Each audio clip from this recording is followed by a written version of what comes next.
Pleasant good morning to you wherever you are picking us up this morning. We welcome you to the National Stadium here in Grenada. Again, a beautiful condition as we prepare to witness that game. The best of 22 players will be playing today. As you are aware that we just concluded the Under 19 tournament, which was won by St. David's in a thrilling final that was played yesterday. We have a squad of some 27 players today that will be competing. Really, it's the best of what we would have seen coming through from the tournament. Again, is another opportunity for these players to showcase their talent. And we are just about preparing to start the game today. Just to give you a lineup of what the team is like. Team A would be captain by Corbin Gangadine, and you remember that Corbin Gangadine was the captain of the St. Mark's team. They were the defeated finalists yesterday. Teddy Bishop would be the captain of Team B.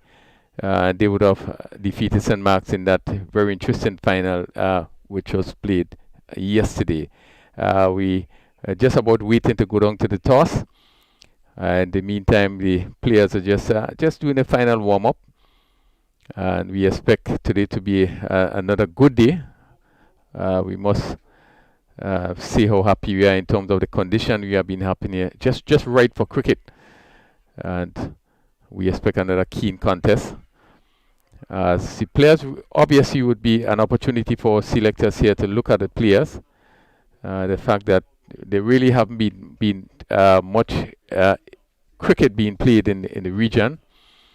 And this is another opportunity as we look to give the players all the opportunity to play. And we are certainly blessed here at the National Stadium in terms of having really good condition.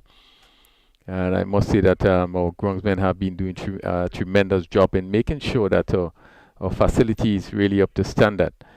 And we expect really the battle of some of the better players coming out of this tournament today.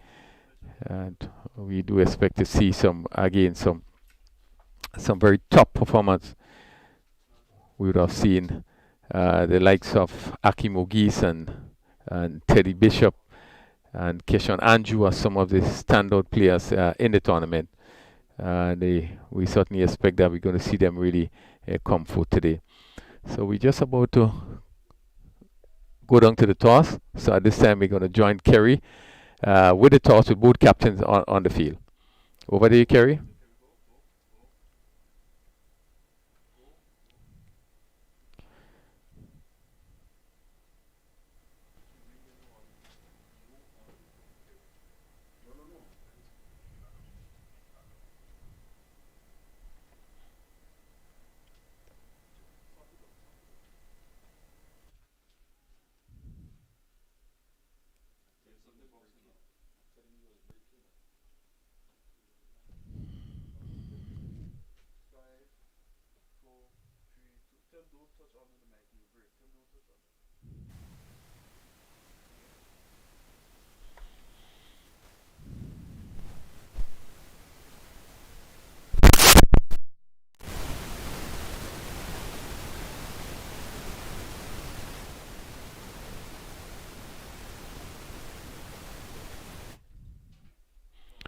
Yes, just awaiting the toss. The captain of Team A, Corbin Kangadine, captain of Team B, Teddy Bishop. And these two players certainly would have been played, competed against each other now would be for the third time. St. Mark's defeated St. David's in the first preliminary game. St. David's came back strongly to defeat St. Mark's in a pretty interesting game that was played yesterday. And today, both captains again will be competing. And certainly I know that Corbin Gangadine will want to know. They are actually tied at 1-1, and this is the third encounter. Certainly he want to come out on top. Just to look at the games that have been played so far, St. David's certainly will have lost one game, and St. Mark's have also played undefeated until the final, which Well, was played yesterday. Now over to Kerry on the grounds. Rightstart GCA Under-19 tournament. We have the welcome to the toss for the Republic Bank GCA Rightstart Under-19 tournament All-Star match. We have the captains with us here in the middle, Teddy Bishop and Kervin Gangadine. Teddy Bishop is the home captain for today's match. He will toss the coin, and the call will be done by Kervin Gangadine. The call is a tail, and it's a head. Teddy, you guys have won the toss. What's the decision of the Teddy Bishop led team? I'm gonna bowl first, yeah. It's a final game in the tournament for a lot of these guys. Another extra opportunity to perform in the tournament. Looking forward to this one today. Yeah, definitely. Yeah, we have a couple of guys that haven't come up in the tournament, also myself. So today's game is very crucial for us, and hopefully we can come out with a victory. So the teams are consist of players from all the competing teams in the tournament. Being bowling first, sort of total you have in mind to restrict the opposition? Around 250 is a reasonable total on this wicket, because normally the wicket dries out in the afternoon and becomes easier to bat. Alright, well, Teddy Bishop, congratulations on the toss, and we want to wish your team all the best today. Thanks. We're going to have a word with Kervin Gangadine, the captain for the Kervin Gangadine led team. Kervin, being bowled, asked to bat first on this wicket, something you had in mind? Yeah, I was very happy when he said he wanted to bowl first, because that was our plan, to bat first.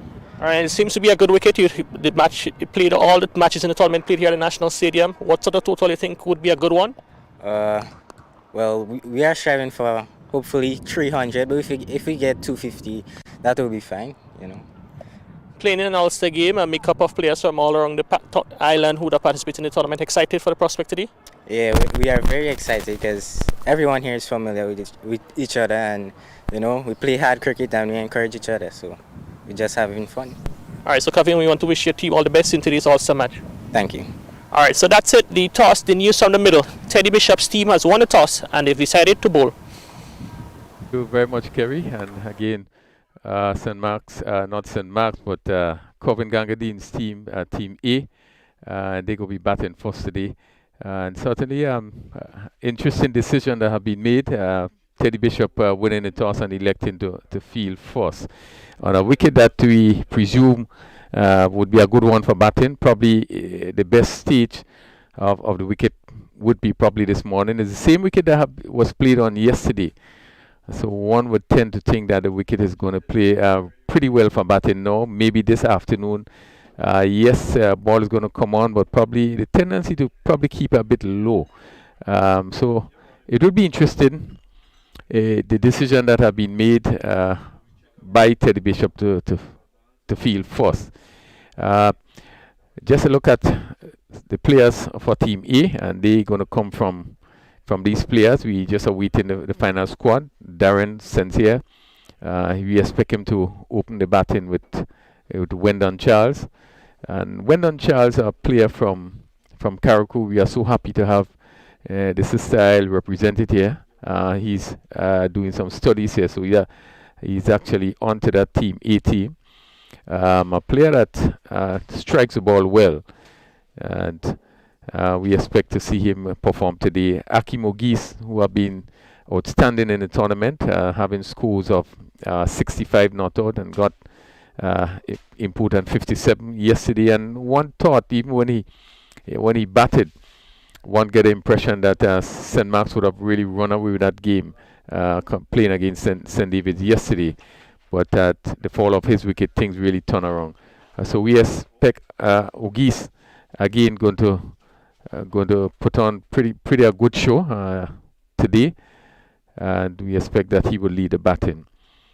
Rickel Sylvester, who have not done as well as we expected, but we hope that he's going to do well today. There's also Ronald Walker, Cousin Murray, who was tremendous in his bowling yesterday, picked up I think just one wicket, but really bowled so well that probably could have picked up a lot more. So we expect to see the left-hand pacer continue to do well in terms of bowling. Kervin Gangadine, who led the team yesterday, didn't come off in the run, but picked up 3 wickets yesterday with his leg spin. And he also going to be important on a wicket like this, where I think the bowlers will have to use a lot of skill, a lot of guile, and we expect the spinners going to probably use a lot of air in terms of tossing the ball and a lot of variation. So it will be important to see Corbin Gangadine bowl today. The keeper in Jamel Lambert, one of the most outstanding keeper that came off in the tournament. Certainly he looks very good. His glove works look very good. And again, it's another opportunity that for the selectors to actually look at him. So we expect him to continue to do well. Sylvan Charles, a left arm spinner, on a 15 player just about 2 years ago, and really does have the abilities. An orthodox left arm spinner, being a day and day about, not a big turner, but really has been effective in the tournament, and is one of the left arm spinners that we are looking to probably to go to the next level. Tyrone Charles, another talented fast bowler, one who really did not come on as we expect, but does possess a great deal of ability. He has represented Windwards at the under 17 level. He also played at the under 15 level, and really is one that is forcing the way up to the under 19 level. So we expect Charles, who is probably one of the quickest in the fast bowlers. We expect him to do well in the game today. Dante Alexander, another medium pacer who actually opened the bowling yesterday. And then we also have in that squad Rion Mitchell. Mitchell, who actually was on the Windwards on the 15 team, and just that would have been 2019. There was no cricket in 2020 because of the pandemic, so certainly that has hampered the likes of Rion Mitchell and people like Kurt and Cousin Murray, just to name a few of the players that was selected for the Windwards under 15 team. So that's the squad for Team A. We're going to look at, and that squad would be managed by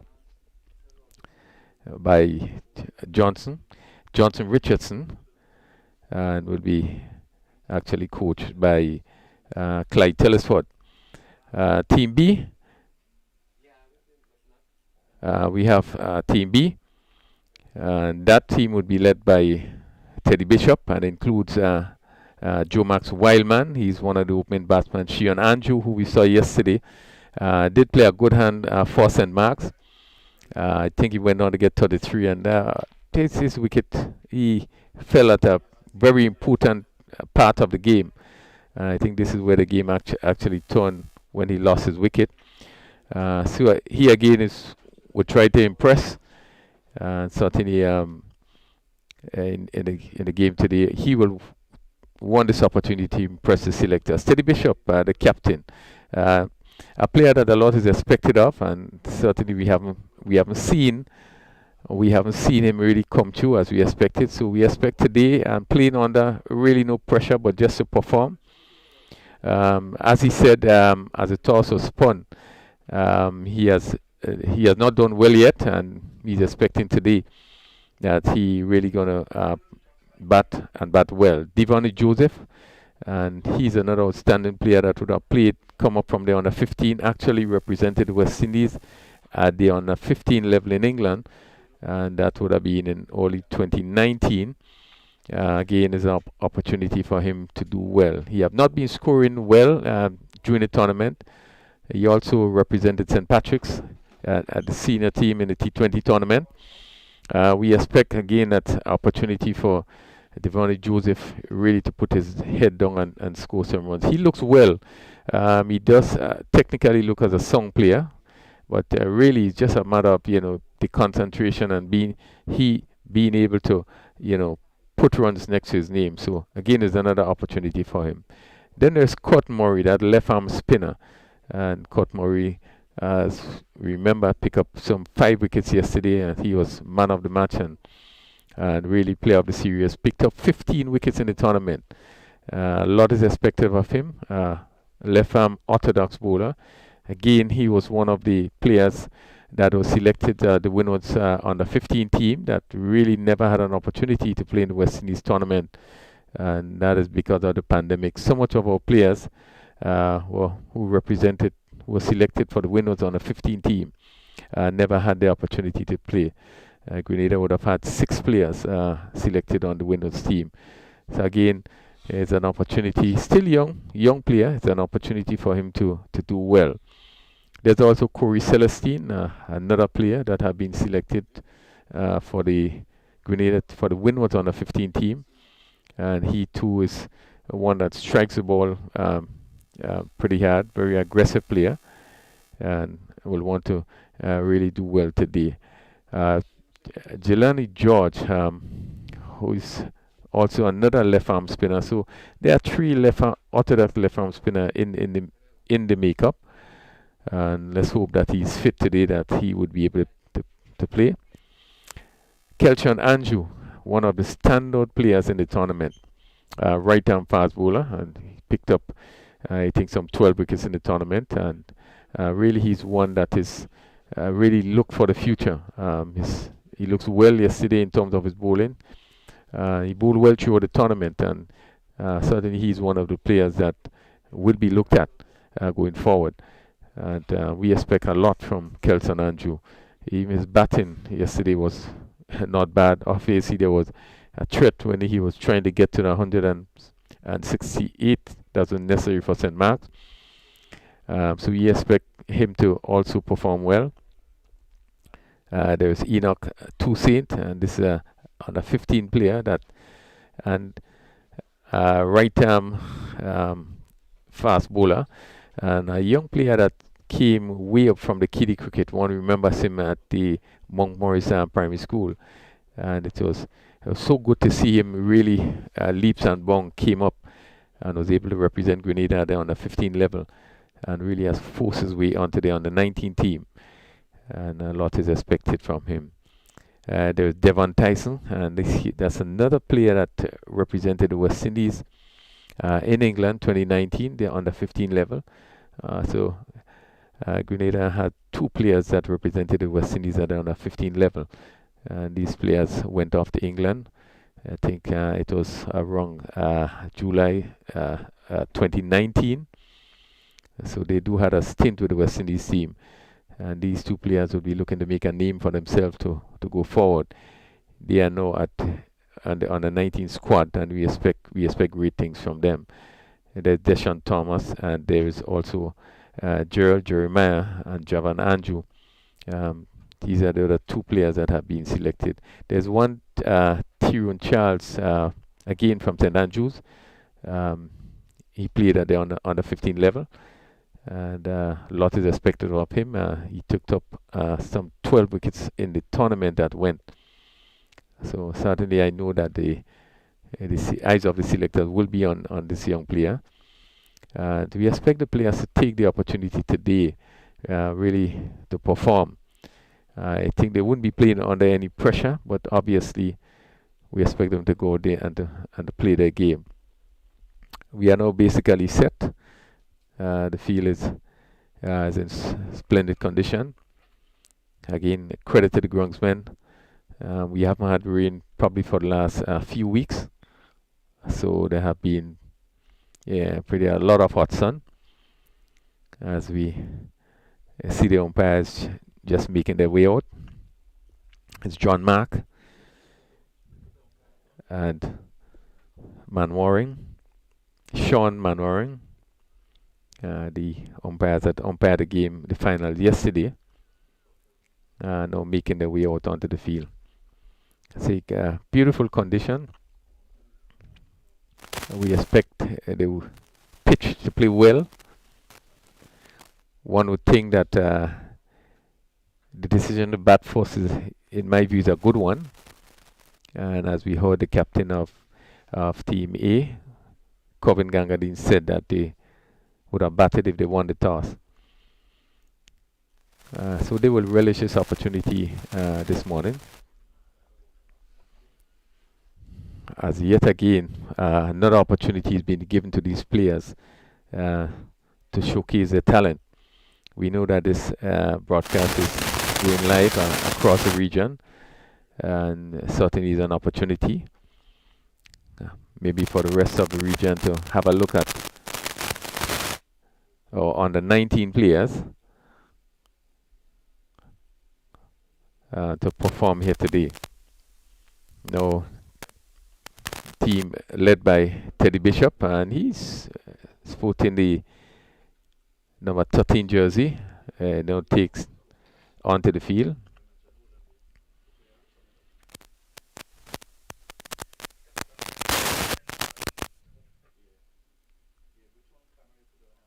Yeah, just about getting onto the field. I see Devon Joseph, keeper, sporting in number 4 jersey. So we expect another good day's cricket. Yeah, players just slowly getting onto the field. The umpires in place. There's John Mark at the southern end. Yesterday he actually umpired us at the northern end, so they would have changed wrong today. And Sean Manwaring, he's now at this. He's at the northern end. John Mark is at the southern end.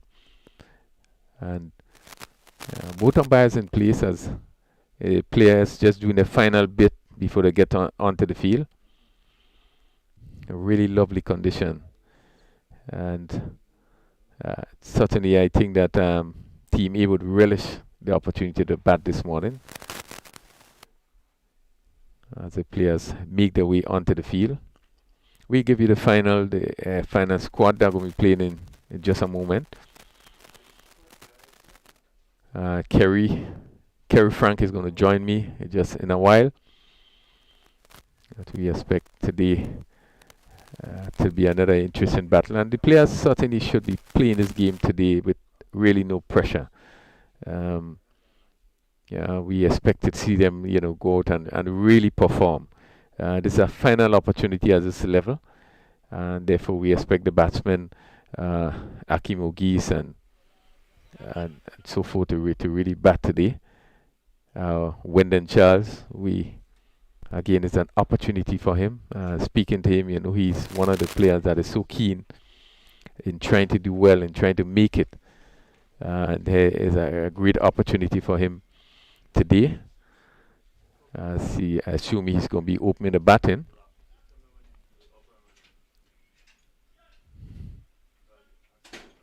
We see the opening batsman just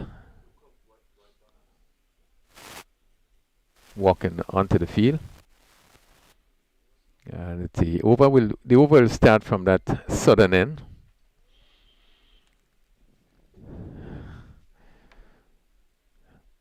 Bishop just taking his time just to set the field. It's a 50 over affair.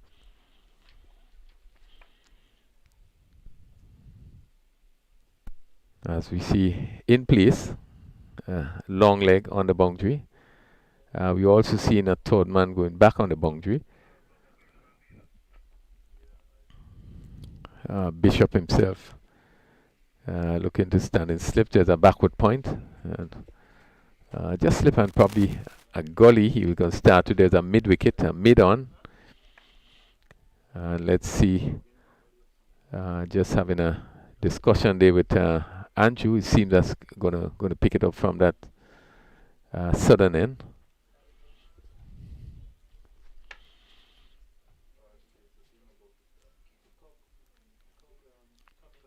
So umpires just making final arrangement as we gonna see the first delivery.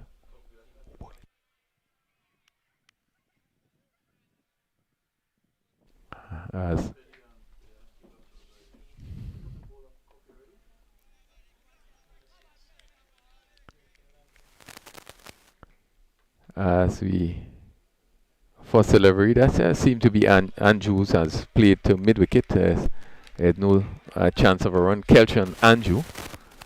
A lot is expected of this right-hand fast bowler. Have been the bowler that has impressed most.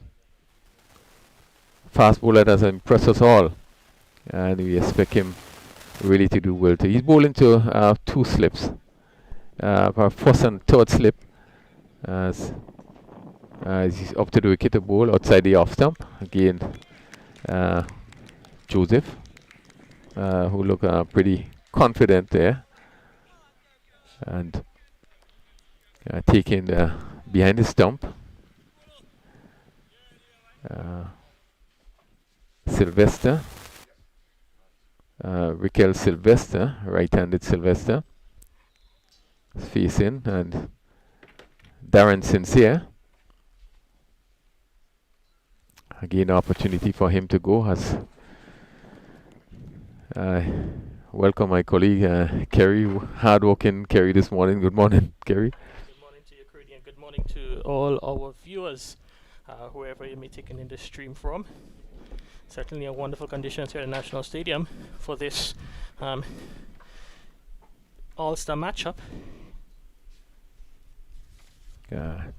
This one, he's taking on the body there as Sylvester looking to turn it around. I guess just a bit of a bounce there, but the ball dropping down in front of him. Certainly Kerry, as you said, is a tremendous condition, and just to see that he disappointed the fact that Bishop would have won the toss and elected to field.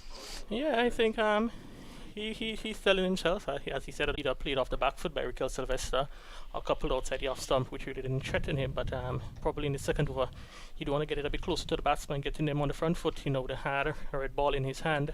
He'll be advised to make good use of those the red cherry earlier on. Just to give you an idea of the team that's is playing today, Team B, led by Teddy Bishop. There's Joe Max Wildman, Devonnie Joseph, Shion Andrew, Corey Celestine, Kurt Murray, Deshaunty Thomas, Kelchon Andrew, Devon Tyson, Enoch Toussaint.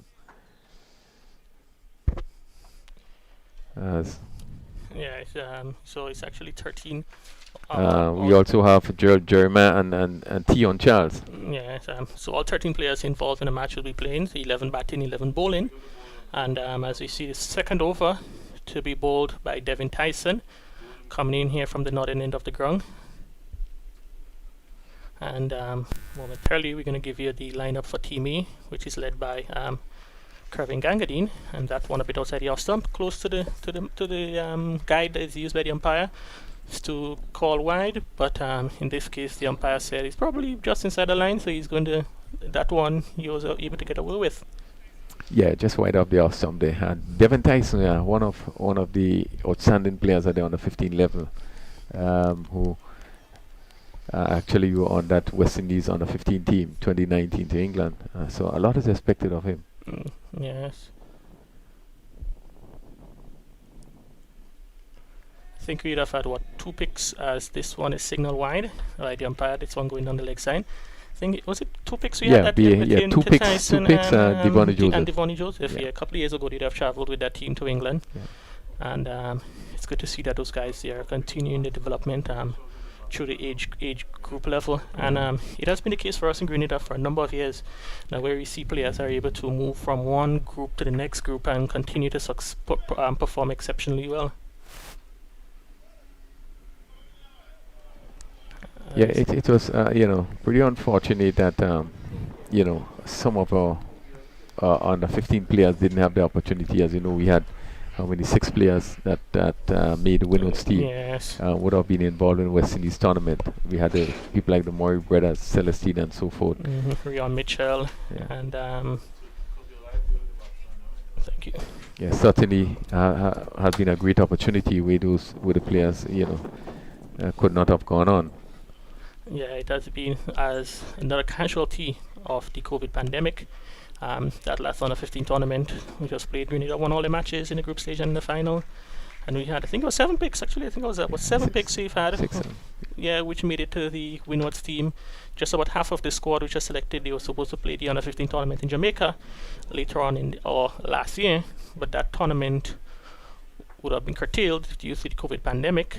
But it's good to see that the guys all of them are still back involved in this tournament now, which is really good to see that they're sticking to it and not letting adversities get the better of them.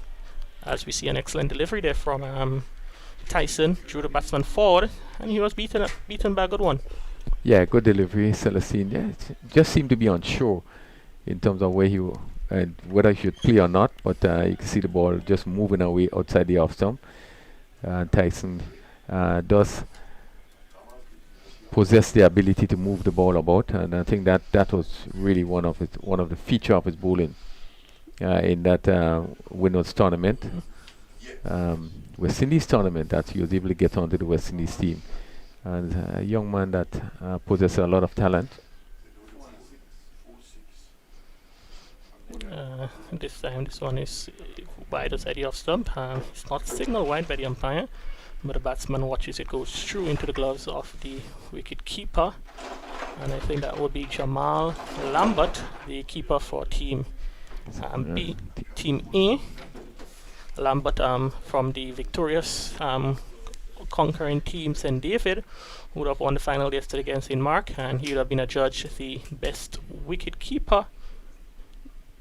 No, my apologies. That is actually Devonnie Joseph keeping for Teddy Bishop's team. Teddy Bishop team in the field, but Devonnie Joseph, who we have spoken about earlier on, with making it to West Indies under 15 team, would have toured England a couple of years ago, and Devonnie, as we all expect, hold him in very high standards, and will certainly one for the future if he continues on that development path he is right now. Yes, as we come to the end of the second over, I did make mention of that.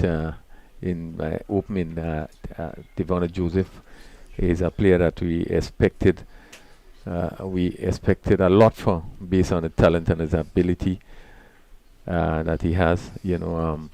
Really haven't come forward, but certainly is technically a strong player, and we expect that a matter of time that he gonna really progress to the next stage. But yeah, he's still a youngster, maybe about 16 or so. So he has still quite a few years left, still at the under-19 level. So he's probably, I think that's maybe his first or second year playing now at the under-19 level. As we see that one start off another over there from Sheehan Andrew, who have bowled quite impressively in the tournament to date, and certainly one of the star performers in terms of from the fast bowling department. Yes, he's really one of the standout fast bowler. I think he has the right attitude.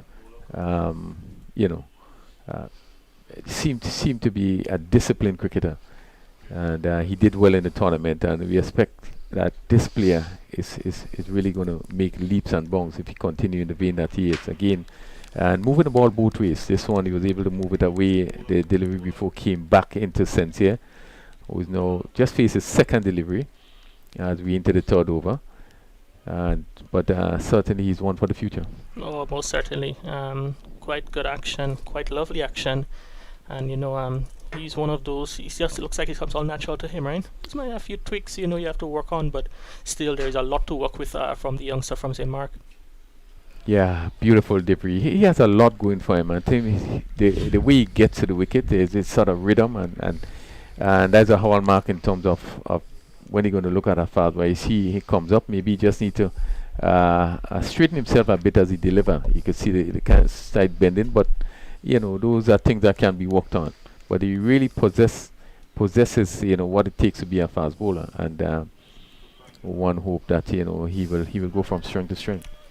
Yeah, certainly a good start for the youngster into his second over, just conceding one run, and that one thick outside edge flies down to third man, where the fielding the bats, they restricted to one, so one more to Sincere. Actually, that's his first run. He's off the mark, and the total now moves 3 without loss in over number 3.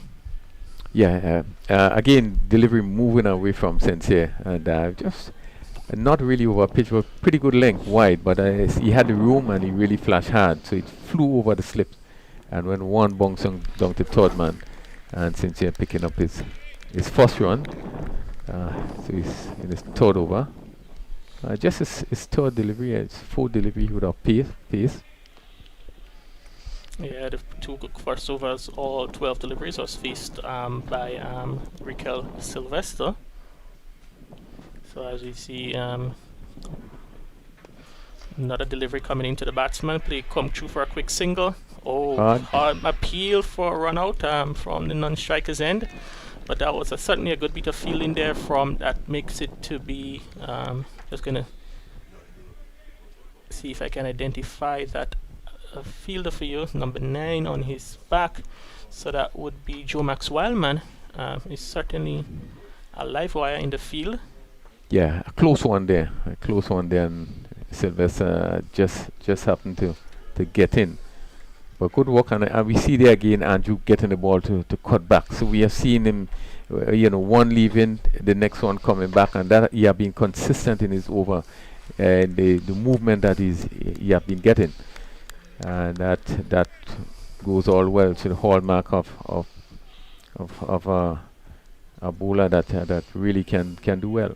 Yes, as we see another good delivery pitched up on just about the line of the middle stump, walk towards mid wicket where there is no run. Direct hit there from the fielder at mid wicket. That is Tion Charles. So it's the end of another quiet over, 3 over ball, 4 without loss. And Crooney in the first over, at the end of the first over, I made the comment that he'd have bowled a bit short of a length in the first over, but this one we see a more extra effort made by the bowler to pitch it up a bit closer to the batsman, and in that over he had the batsmen playing and miss a couple and had them in a spot of bother. Yeah, you're so right about that. His first over was just a little bit on the short side, and you could see he was just probably loosening up, but this one, he was able to bring the ball probably a yard up and being able to move it both ways, and that's a hallmark of a good bowler. But really, we are so impressed with this bowling. But again, there the pitch continues to play very well. Yes, I think kudos need to be given to the ground staff, the team led by Kevin Holas here at the National Stadium. The wicket, we've had quite a few cricket played here for the year. We'd have had the T20. I think we'd have had some Windward Island games here because the Windward Volcanoes are based here at the National Stadium. So the wickets in the middle have been used extensively throughout, and I think we're now in April, going towards May, and it's still very excellent condition for batting. Yeah, so since the Super 50 that concluded last year, and we have been having quite a bit of cricket, and the wicket has really played well. Yes. Tyson to begin his second over. Oh, he's been there in a spot of bother. Got into the shot, but the ball a bit probably rushed onto him quicker than he expected. Yeah, Sylvester really seemed to be struggling, just seemed to not being able to pick up even the length of the ball. And he's playing all around it. Delivery probably should have been on his back foot and just pushed Young in front of him. They really seem to be at sea, not being able to negotiate Devon Tyson. Yes.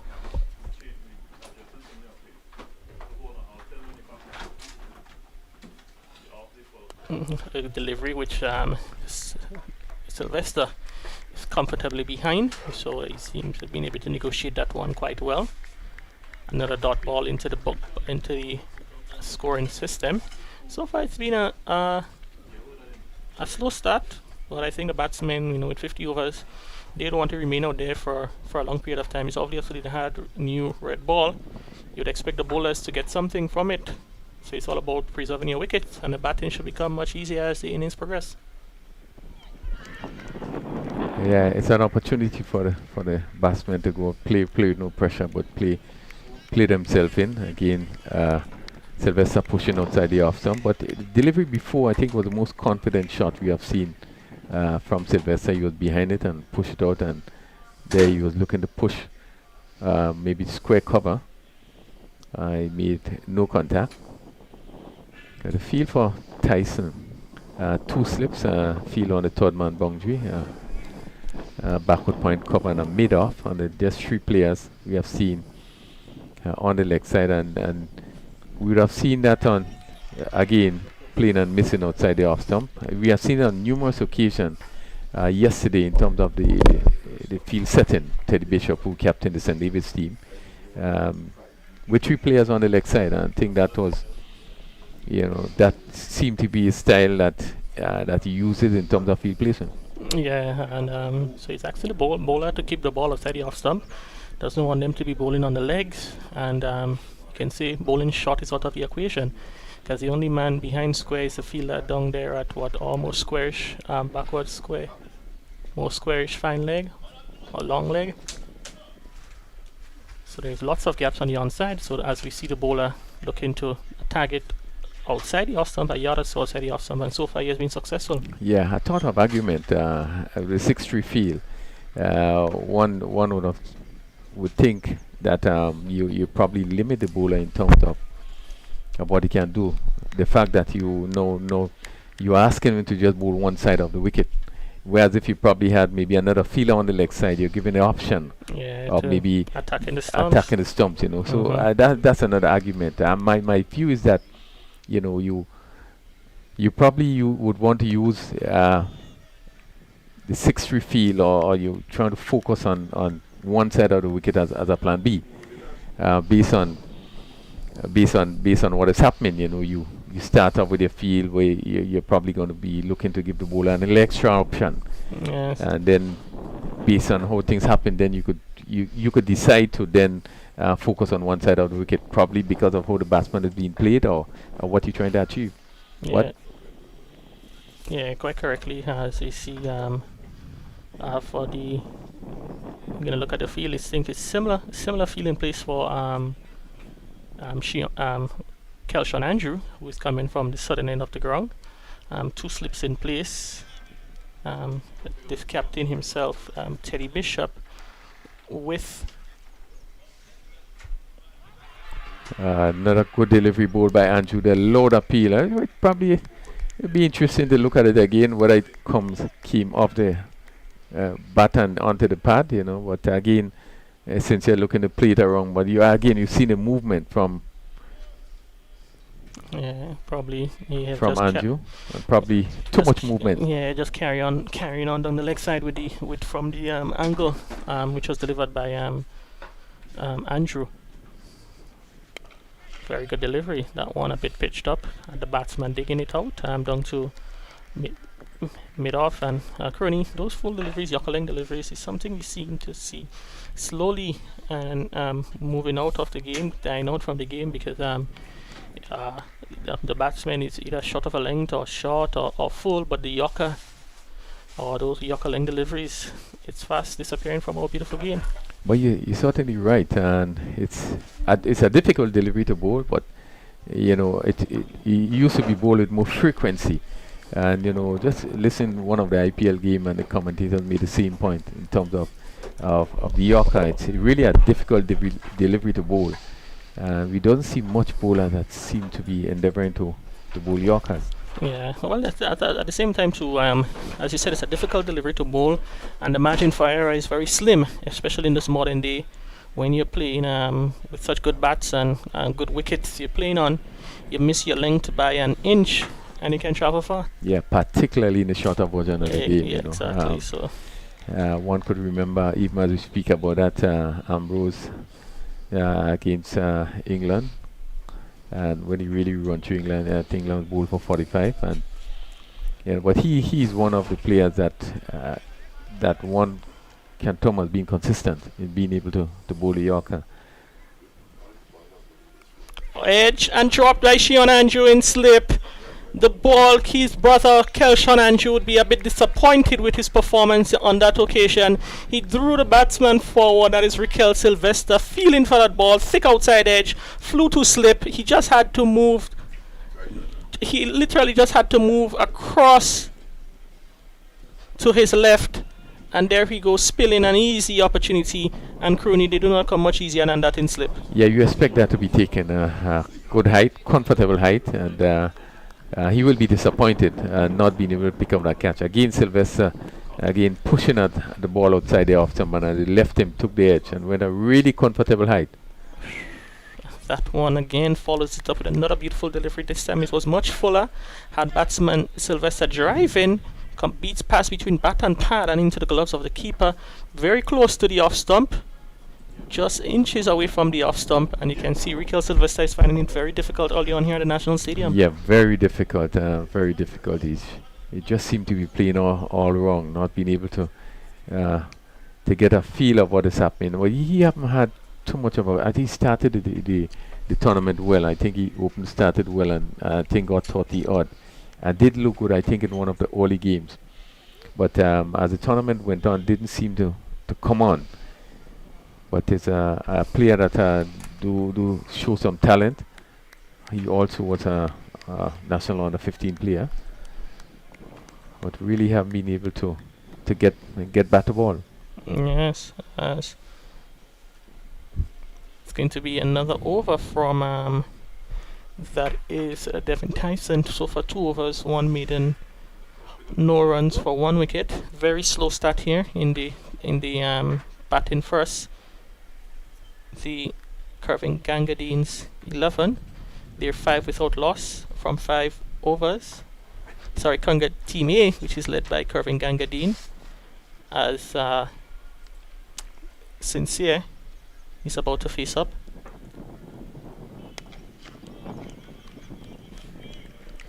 As you see, the 2 fast bowlers in operation, Crony. From the southern end, we have Andrews, a bit taller in stature, uses his height a bit more, and you see Tyson coming in from the northern end, a bit more shorter fast bowler. Seems to be a bit much skiddier. Might be a yard or so slower than Andrews. So 2 completely different proposition now for the batsman in the middle. Yeah, you're certainly right. Tyson going to come off the wicket sort of skiddy. Going to come off the wicket, while Andrew, with his height, will tend to get more bonks. And that is evident in terms of what we are seeing so far. Tyson have been consistent though, off stump. His line have been very good.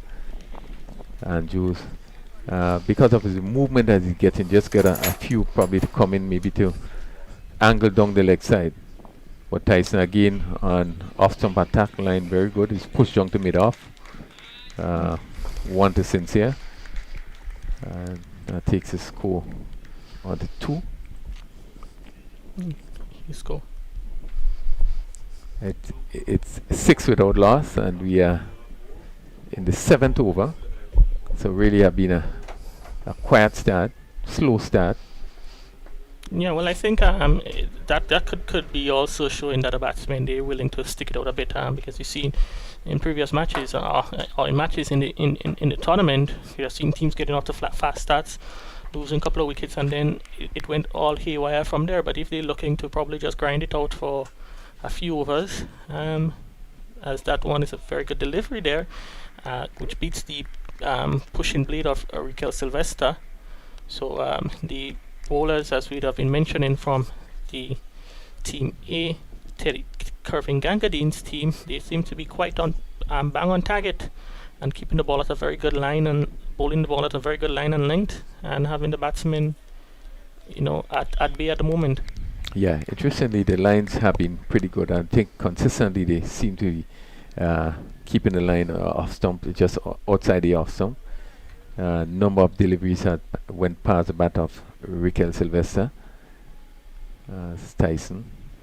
This is one that goes down. This is one that probably was angling down the leg side. He looked at the hook and probably came off high off the bat.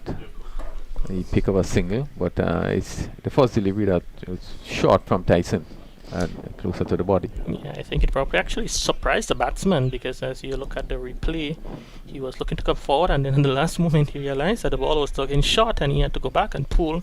Not in control at all, and lucky for him, he was able to get quite a bit bat onto it, take it away from the path of the wicketkeeper, Devoni Joseph.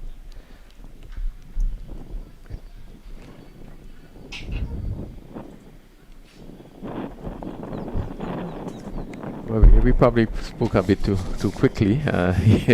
This one goes down the leg side. And umpire Sean Manwaring, the just signaling wide. It's two extras, 3 extras and 2 wides. We've had a leg by also in the mix, and which is 6 overs, 3 extras. They'll be probably looking to keep it a bit more tighter than that. We know extras has been played an important role as the umpires asked Tyson to abort his run. Looks like the breeze is a bit strong outside there, dislodging the bails a bit from the non-striker's end. So it's certainly crooning with a heavy breeze there, even though it's some high clouds in the sky moving across. It seems like it's going to be hot, but when you're in the National Stadium and you have a healthy breeze like that, you're quite pleased. Yeah, you're so right. A cooling breeze, you know, you don't really feel the heat, you know, and it's really nice atmosphere, really good condition. Really good conditions. Yes, I think lately, for the last few months, even though we're in what we call our traditional dry season, it has been quite excellent weather. You know, some of our farmer folks may not be too pleased with us saying that it's been excellent weather. They'd like to see a bit more rain, but this has been much more in the mode of a traditional dry season. Yeah, it's dry season, but you know, and then you probably get a little rain, which is good, you know. But I think generally it's been very dry. Yes. But interestingly, even as it's dry, you look at the hills and you're still seeing green tinges of green, and it's not all dry. That, you know, condition we would have experienced, you know, before. So yeah. it really have been good weather. Excellent weather. You know, for those of us who've been following the cricket, Yeah. it's been good weather. And I think even in this tournament, maybe we had 1 or 2 matches in the earlier first couple of days, which would have been a sort of on and off situation with the rain. But luckily we've not had any match to be called off or so forth. All of the matches were able to be completed, which is a testament to the excellent facilities here at the National Stadium. I think there was one game, was it St. George's versus St. Mark's, or St. George's St. Mark's was the first game that wasn't affected, but I think it was the second game, it was St. David's or St. Andrews, St. George's that was affected. St. George's, yes, that was bit start and stop affair, but at the end of the day we were able to get a result, which is quite good. As you know, we always see here at the National Stadium. St. David's and St. John's. Yes, that much, yes, that St. was David's, affected. St. John's, yeah. As we see here at the National Stadium, you know, rain can fall for 2 hours, and 10 minutes after, once you get the covers off, you can start cricket. Yeah, that's the quality of the facility. Yes. It's a facility that have been redone, and I think it was redone in readiness for the World Cup in 2007. So, you know, I know that tremendous work have been done here. 2004, right after the hurricane, and then, you know, 2005, 2006, a lot of work have been done. We are seeing the benefits of the work that have been done on the facility. Yes, his 6 overs completed. Now Kelshon Andrew, he would bowl his 4th, and just to let you know that in this tournament there is restrictions in place, as that one maybe comes off the tie or the pad. Big appeal there by the fielders behind, supported by the bowler. But the umpire there, he's unmoved as the bowler charges back to the top of his mark. That one angle down the leg side came off the pads and into the gloves of Devonnie Joseph. Good walk movement there from Joseph behind his stumps. Good movement by the keeper behind the stump. Really taking that ball neatly down the leg side. But again, we see movement again from the bowling of Andrew. Probably just need to keep it a little wider of the off stump, maybe just outside, and don't really pitch it on the stump. But if you want to create some problem, just outside the off stump. Yeah, I think it's it's always good to see when you can see those fast bowlers. They can move the ball on both ways, and bowling at pace and being able to move the ball. It's really some additional assets that you have up your sleeve, that your arsenal that you can use to your advantage. Delivery, which is pitched up and pushed back to the bowler, which collects on the one bounce, as we say, spectators catch. So good effort there from Andrew to restrict any runs scoring off that delivery. And he's quite a young man, so currently at this age he'll be thinking of looking to bowl fast and looking to move the ball. But as you see, in the natural progression of development of players, in the next few years he may be starting to think of, what other variation I can add to my bowling. Because the higher you go, the better quality batsmen you meet. Pace alone wouldn't just cut it. Well, certainly, and you're so right about that. Pace alone really wouldn't cut it. But he has shown that he have the ability to bowl with quite a bit of variation, and being able to move the ball both ways is really a big asset. And it's just about fine tuning probably strengthen the body and to get it right to move to the next level. He bowled into 2 slips in Andrew and Bishop, pretty close together in slips there. Yes. Again, Sylvester again continued to sort outside the off stump and really check the amount of time that delivery has passed that bat outside the off stump. Yeah, Sylvester so far has been batting for 31 minutes. He scored 3 runs off 27 deliveries, 3 singles, so that means he faced 24 dot balls. And I would probably make an educated guess to say about half of those would have been, he would have been flashing or pushing and being beaten outside the off stump. Yeah.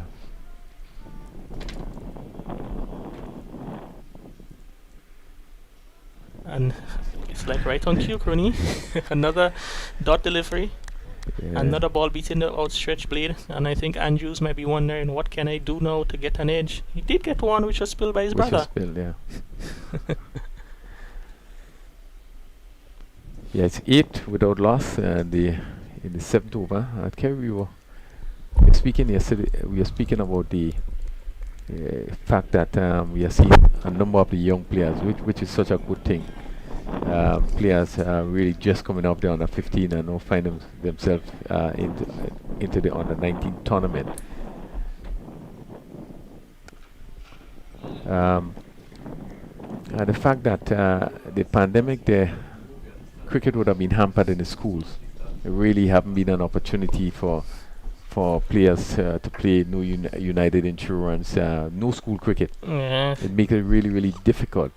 It's good to see that the players are still involved, particularly the younger players, and maybe it's an opportunity for these players just coming up there under 15 to go right up into the under 19 tournament. The fact that there haven't been an opportunity to see any other players, the fact that there have been no cricket in the school. So again, it's good to see these players at a young age. One look at Jurikan, who probably might be, I think it's just about 14.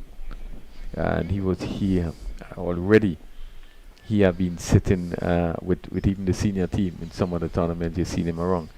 So I think it's really a good opportunity. The Murrays, just come up there under 15, and they are the players one had to look forward to Leeds and Levis. Oh yeah, most certainly. And you said the Murrays, Kurt Murray, first year on a 19 player, as that one we see Devonnie Joseph has moved up to the stumps. Again, another delivery beats the opening batsman from the team A. And Kurt Murray would have been adjudged the player of the final yesterday. He'd have picked up the most wickets in the tournament, and he was also named the tournament MVP. So the youngsters, even though they're playing now at this level for the first time, or the first year at this on the 19 level, they've already made their mark, and which is quite wonderful to see. Yeah, and it was interesting to note Murray picked up five wickets yesterday, and we were saying, as we sit in the commentary and we look at St. Mark's really chasing that total at 99 for 1. We felt that, just a matter of time, they would have done it, probably hardly using any other wicket. And we were wondering the fact that Murray stayed so long to come to bowl. That was one factor. And even his brother, Cousin, just bowling 3 overs and then coming off. When we felt that, he was a bowler that looked, as though he can get a wicket at any time. Yes, I think he picked up 5 for 32 off his spell yesterday. And really, when he came on, the wickets started to fall. And St. Mark, once that partnership was broken between O'Geese and Andrew, who were going gun blazing and seemed to be racing towards victory, he really halted them in their tracks and was able to turn the train around the next way and victory towards his team. So excellent performance again to the St. David's lads, and it's really good. And I think Ronnie, your council's not 3 on the 19 titles also in a row, which is really 3 in a row. Yeah, they would have won 3 in a row. Yeah. As that one is hit down the ground, the first sign of aggression back over the head of the bowler. It was pitched up, and Darren Sincere, he seemed to have had enough of those watching around, was able to extend his arm and hit that quite cleanly back over the head, 1 bounce into the boundary for 4. Yeah, good positive shot on over pitch delivery, and he really swung. Even though he looked as though he was looking to hit it probably over mid-on, but it was a safe shot. and it went down to the boundary for 4. But good positive shot. First boundary of the day, coming in the 8th over. Tyson just over pitching there. Is that going to be see the floodgates start opening as that one back online on with all length with that one?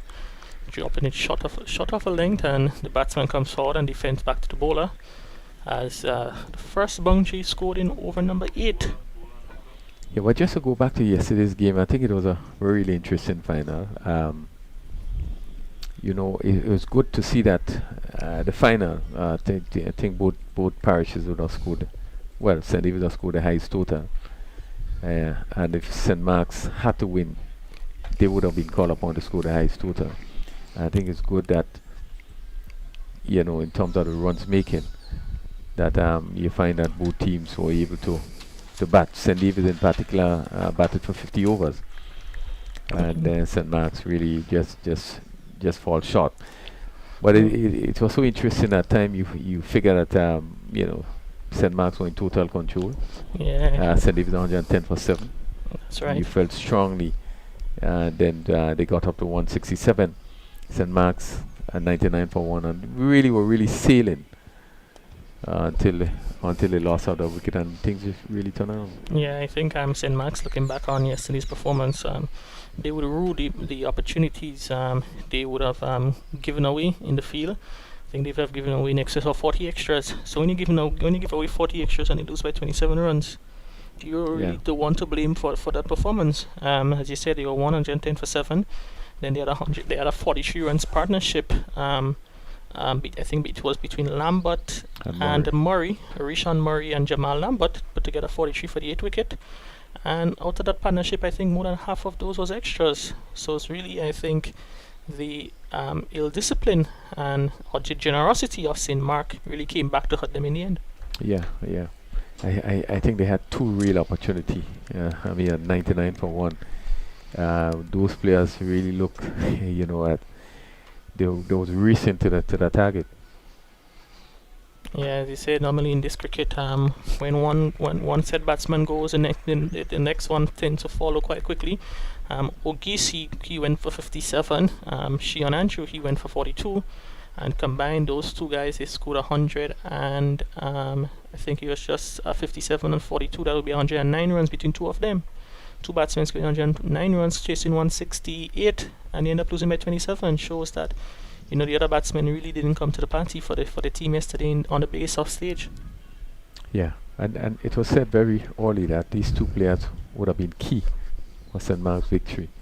And that's a very good delivery there. Wrapped on the pads, and he's given out excellent delivery from Kelshon Andrew. He has worked hard this morning for that wicket. Pitched outside the off stump, cut him back into the batsman, and wrapped on the pad. The umpire thought of it for a moment, and he was given out. As we see the replay now. Pitched outside the off stump, cut back in sharply, hit on the back leg, and that is certainly plumb. And the batsman Sylvester is on his way for 3. Yeah, good decision. I think Andrews really worked hard for that wicket, and probably he would be disappointed that he didn't have that wicket early on.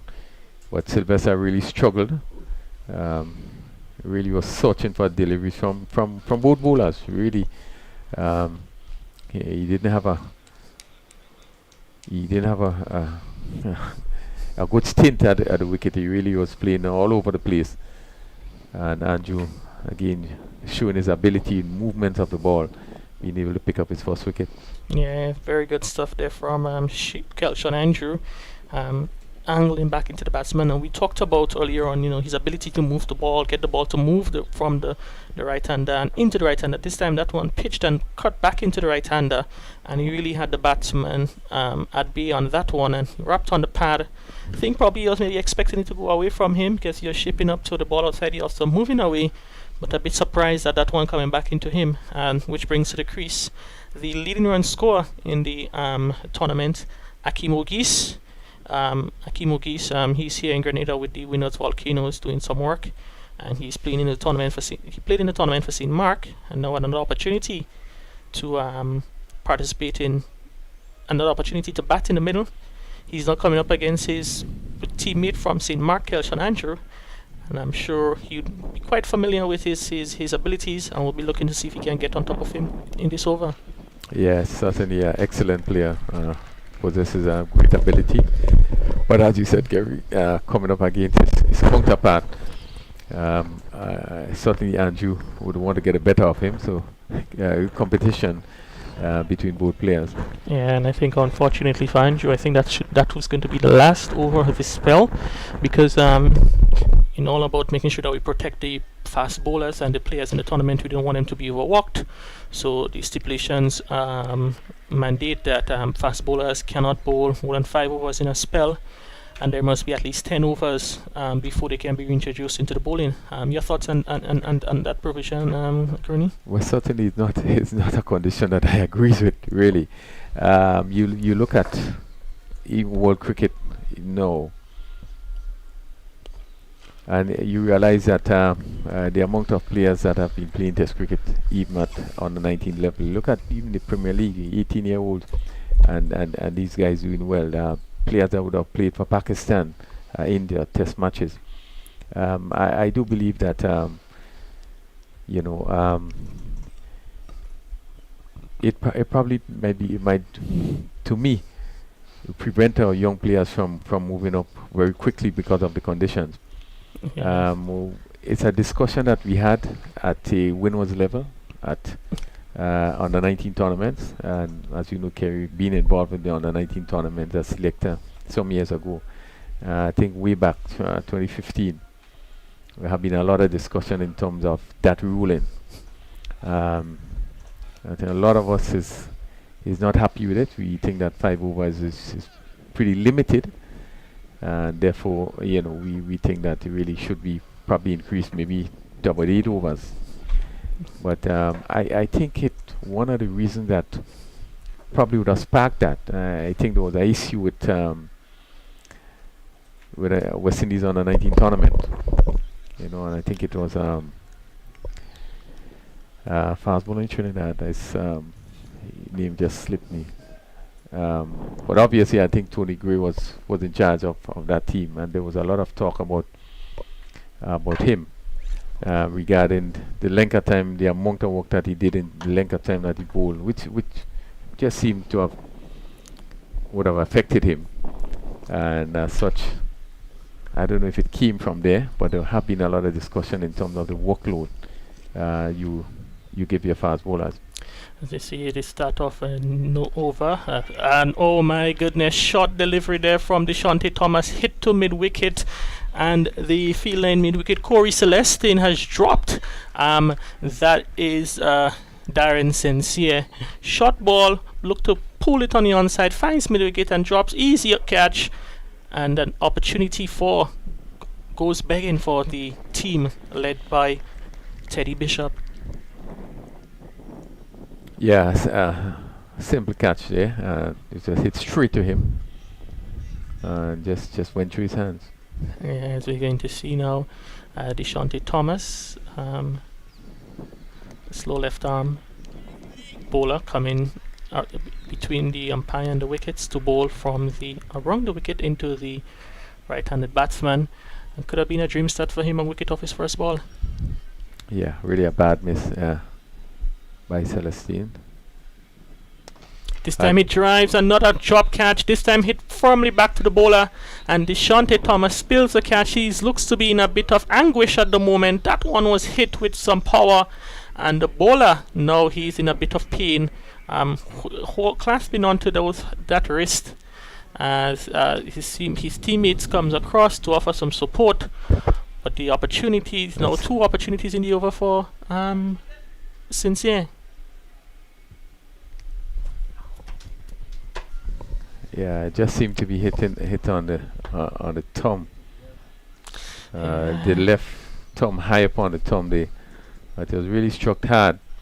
I think these are sort of catches you have to take it. You have more or less had to give with it skillfully. Sometimes you have to turn yourself away and take some of those deliveries when the ball actually passes you. Let's see. Yeah, he was going towards it. He was actually going towards it, right? So, pushing his hands there. He had limited time to react there.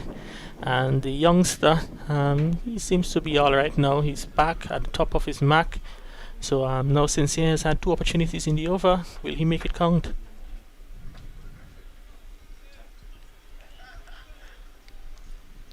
Yeah, really bad miss. Catch by Celestino was really an easy one that should have. Oh, no, that is certainly a bad delivery. They pitched almost halfway down the track. And Sincere swung to a square leg. Shion Andrew, he missed a field. So 1 more run to Sincere. He moves to 7, which brings the new batsman, Akim Ogis, into strike from the southern end of the ground. It's 14 for 1 in the 10th over. I really have been a very slow start. Thomas in his first over. Again, another young player. So we have quite a bit of young players involved in on the 19 tournament. That's a good delivery to the left-handed Ogis, who stretches forward and plays it onto the offside. Bowling a bit slow is Deshante Thomas, so not really pushing it through as most bowlers within those age group tends to do. But you could have seen he gave it a bit of air and had Ogis stretching forward, and probably at the end of the day he made the right decision just to play it in front of him on the offside.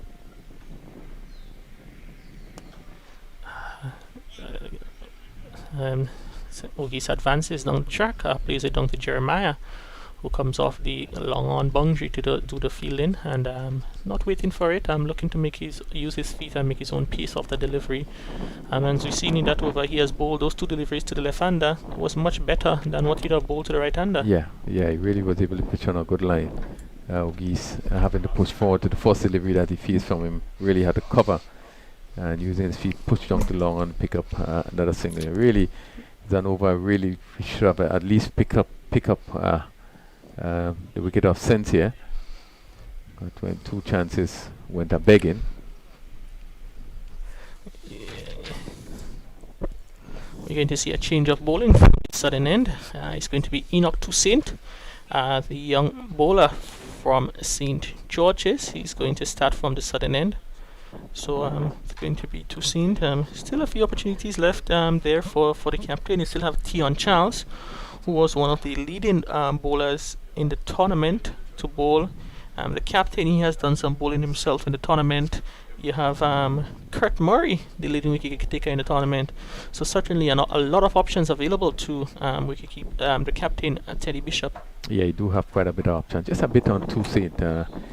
It's pleasing to see him coming off. I can remember him working with him kiddie cricket in Montgomery School, and it was not long, maybe 2 years after that, he was able to force himself in. I think he's get into St. George's team. That one is way down the leg side. Starts off with a wide down the leg side, and the keeper, who is standing up to the stumps, he is in no position to collect it, and the ball goes into the fine leg boundary for a 4. So 5 wides to start for Enoch Toussaint. But I think he would have difficulty even though he was back. That ball really went wide, right down the leg side, and really no chance. Even though the keeper was standing back, he would not have had any chance. It's amazing though that he's a right-hand bowler, looking to come around the wicket to start to the left-hander. This time he gets it on target as Ogis pushing off the back foot. Yeah, just making a point, Kerry. He did make a quick move from the kiddie cricket in 2 years' time. He was able to play for St. George, to get onto the Grenada under 15 team, and has done well enough to be selected to be part of this All-Star game today. And also with the bat, he scored 45, I think, the last game that he played. Really impressive. Yeah, that would have been against St. Patrick. He's come good towards the end of the tournament, and it goes back to the lack of cricket that a lot of these youngsters here have been playing. They might have been around the nets and so forth, but it's really doesn't equate to the precious moments spent in the middle and involved in a competitive game. And I'm sure a lot of those cricketers, maybe another week or two of cricket, might have seen even more better performances from them. And I think it's now up to the parishes or the councils to see what they can do to get a lot of these youngsters engaged. Because no school cricket, no organized cricket in a lot of the other leagues, it's really disadvantageous to a lot of these youngsters. This time shot pulled down to the backward square position for a single. As Okay. No, I'm looking at the fielder there. Is that Jivon Andrew down there doing some fielding? Andrew. Yeah, that's Jivon Andrew, the captain of St. George's on the 19 team. He would have started on the bench, but he seems to be back. This match is 13 versus 13. 11 batsmen will bat, 11 will bowl, and gives an opportunity to everybody in the match to demonstrate or showcase their skills. Yeah, it really is an opportunity for everyone.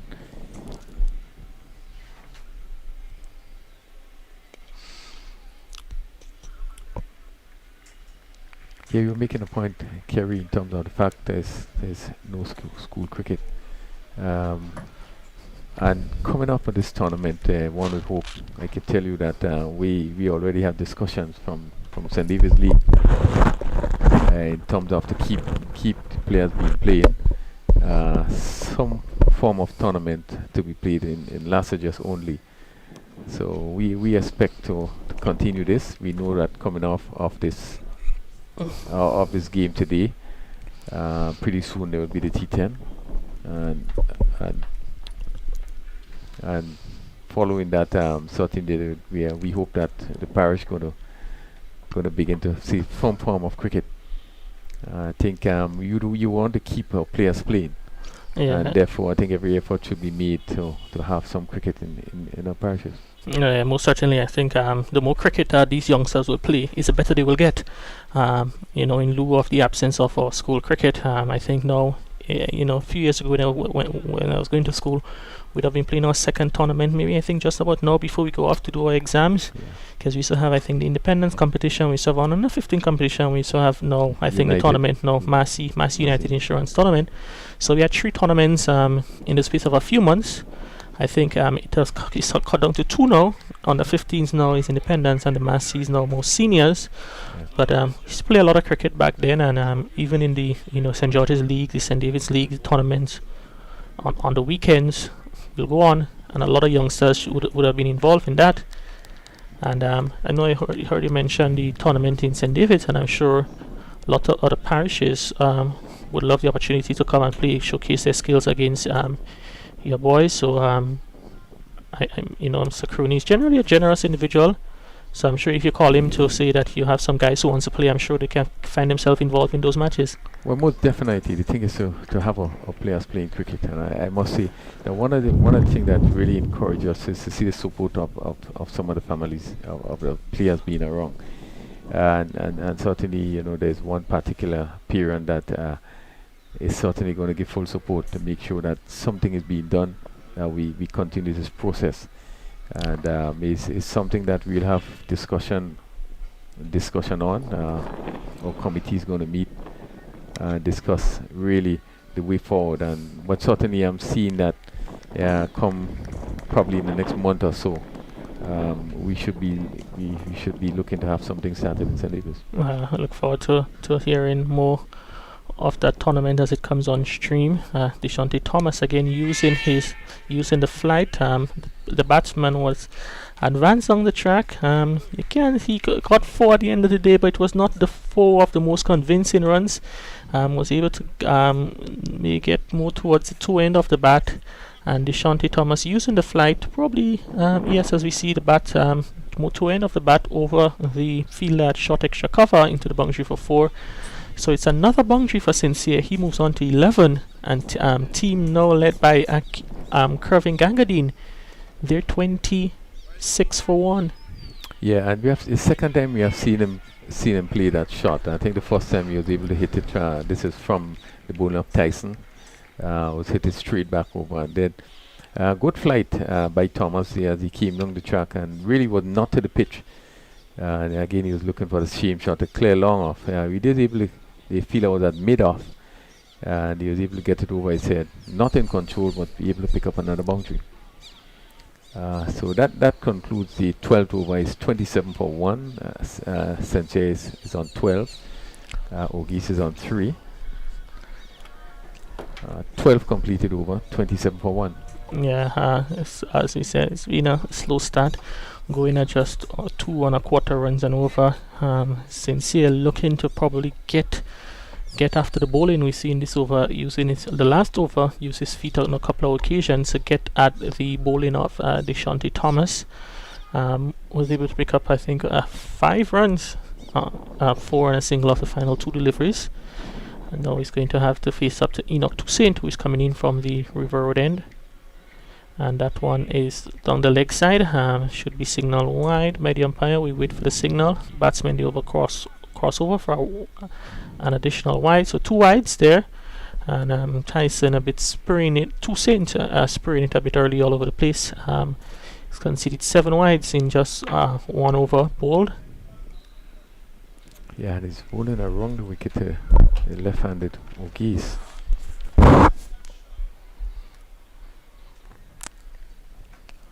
But as you said, Kerry, Bishop have quite a bit of option in terms of another wide delivery down the leg side. The fielder there, that is Tyson. He does the fielding on the fine leg boundary. Actually, that's Deshante Thomas on the fine leg boundary does the fielding. So another wide and 1 crossed over there. Probably at this stage you might want to see Devon Emo probably just step back a bit and give himself an opportunity to collect those balls going down the leg side. Yeah, I think Toussaint is trying to bowl too fast. Really. Yeah. He's really trying to bowl. Especially coming up against the best batsman in the tournament, Akim Ogis. He's probably looking to put out an extra effort to see if he can get that extra yard of pace to dislodge him. But it's just about keeping the basics, looking to find a good length to bowl, look for a good line, and you can have yourself in. This time wrapped on the pads, looking to play on the onside. Toussaint strikes.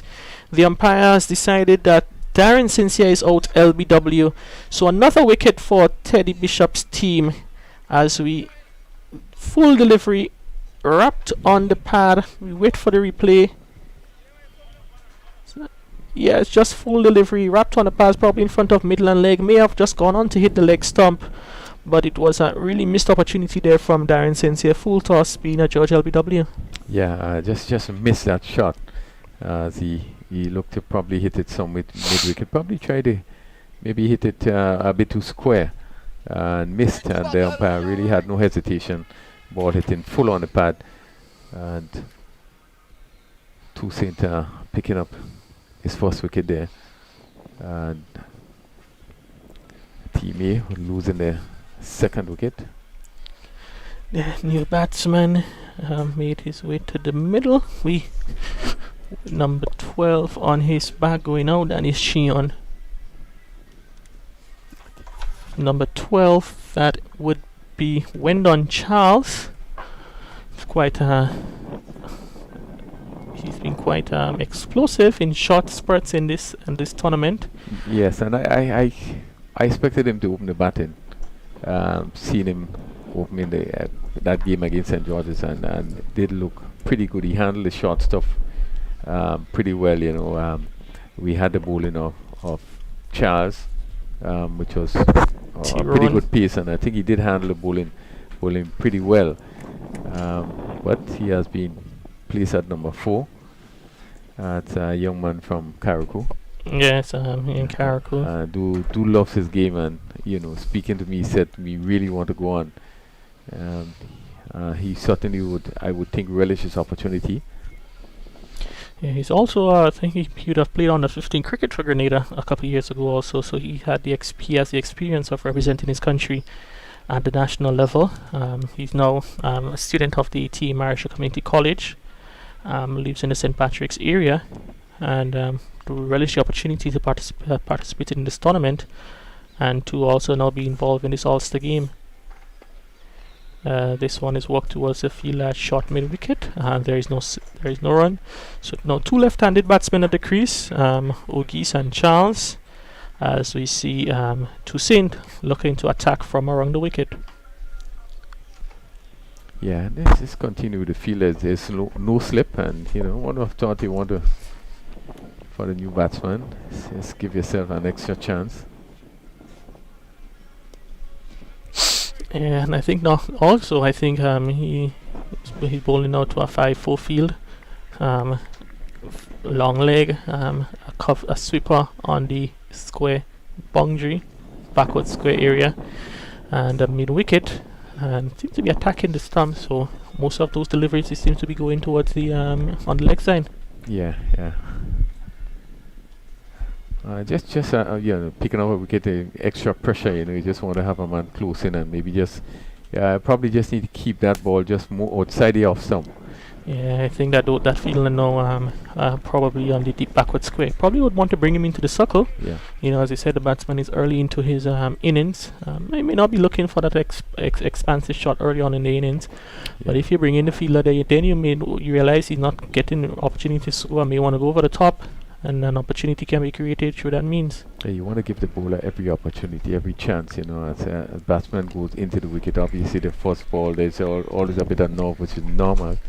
And you just want to give him an extra chance. Pitch a ball, maybe just outside the off stump, coming back. You have a close catcher, just to give you an option, an extra chance. Yes, most certainly.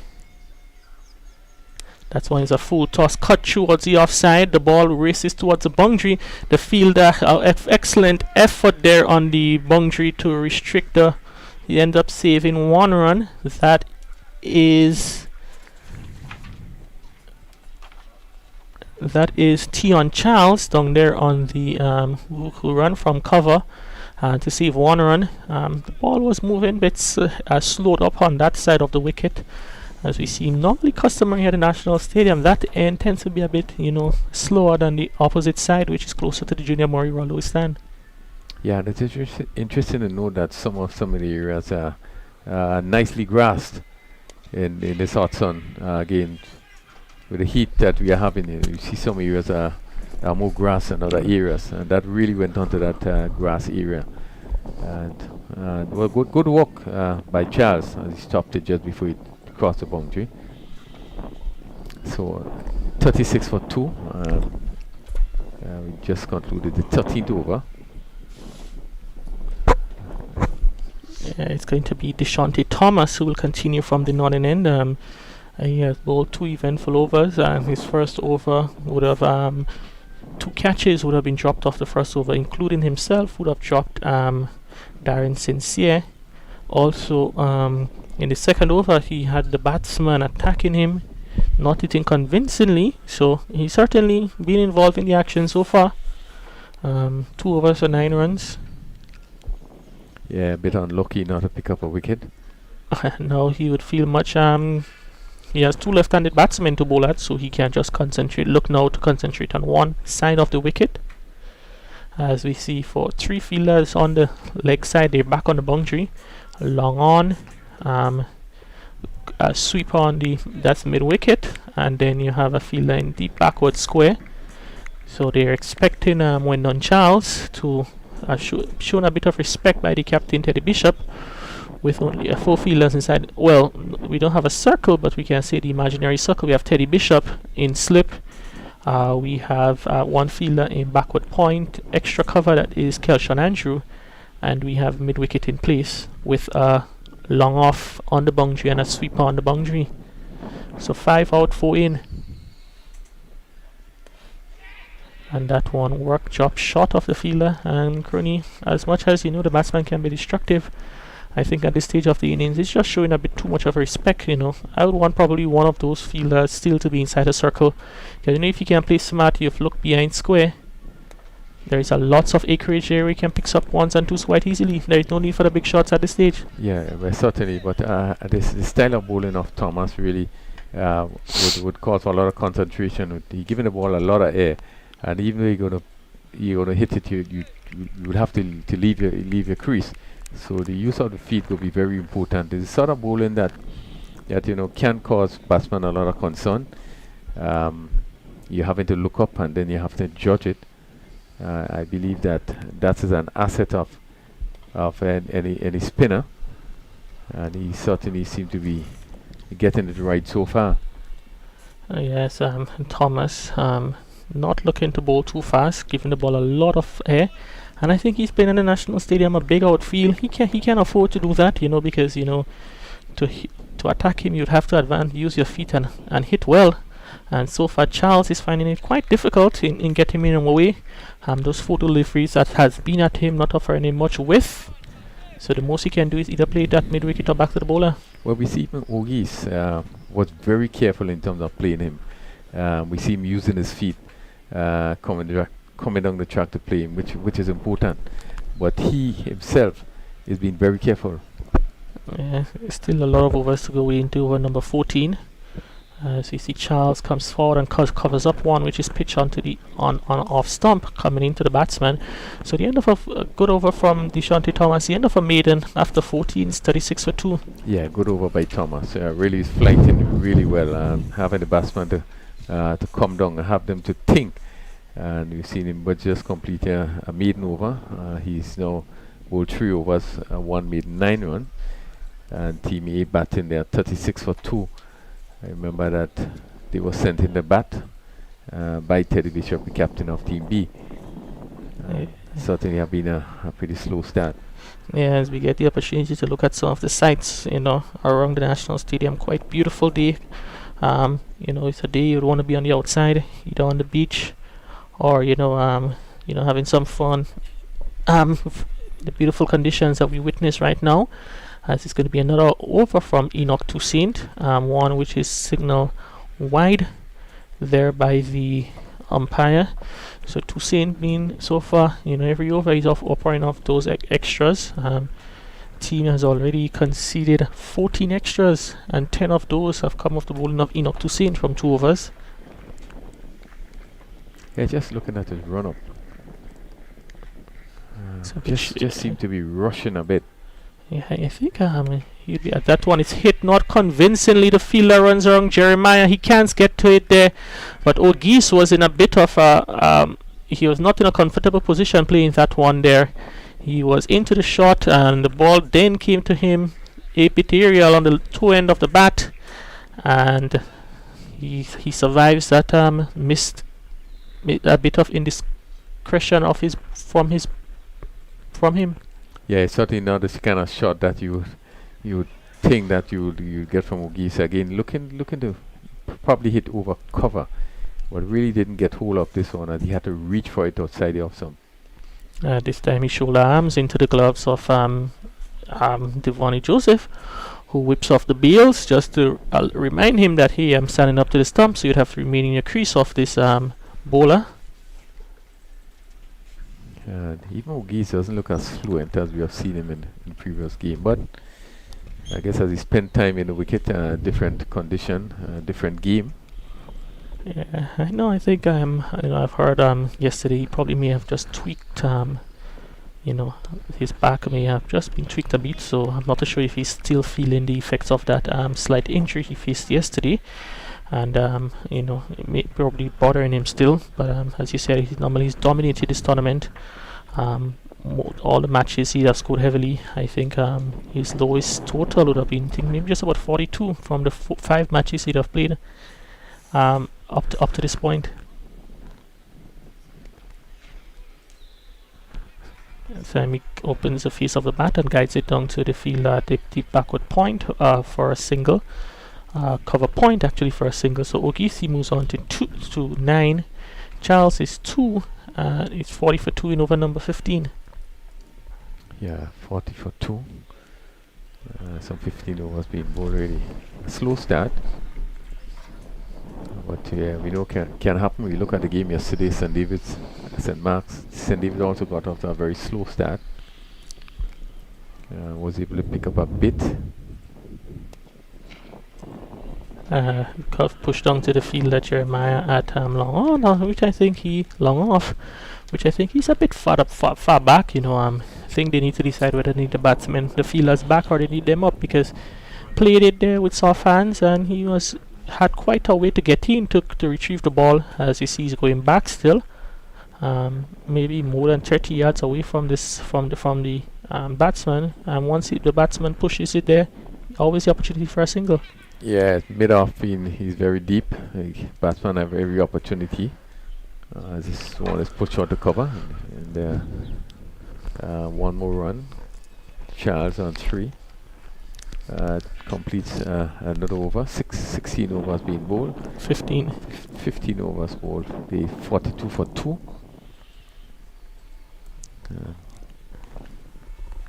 Toussaint 3 overs, 1 for 21. Thomas 3 overs, 1 for 9. And he really would be looking to pick up his first wicket. As Thomas had the opportunity on 2 occasions.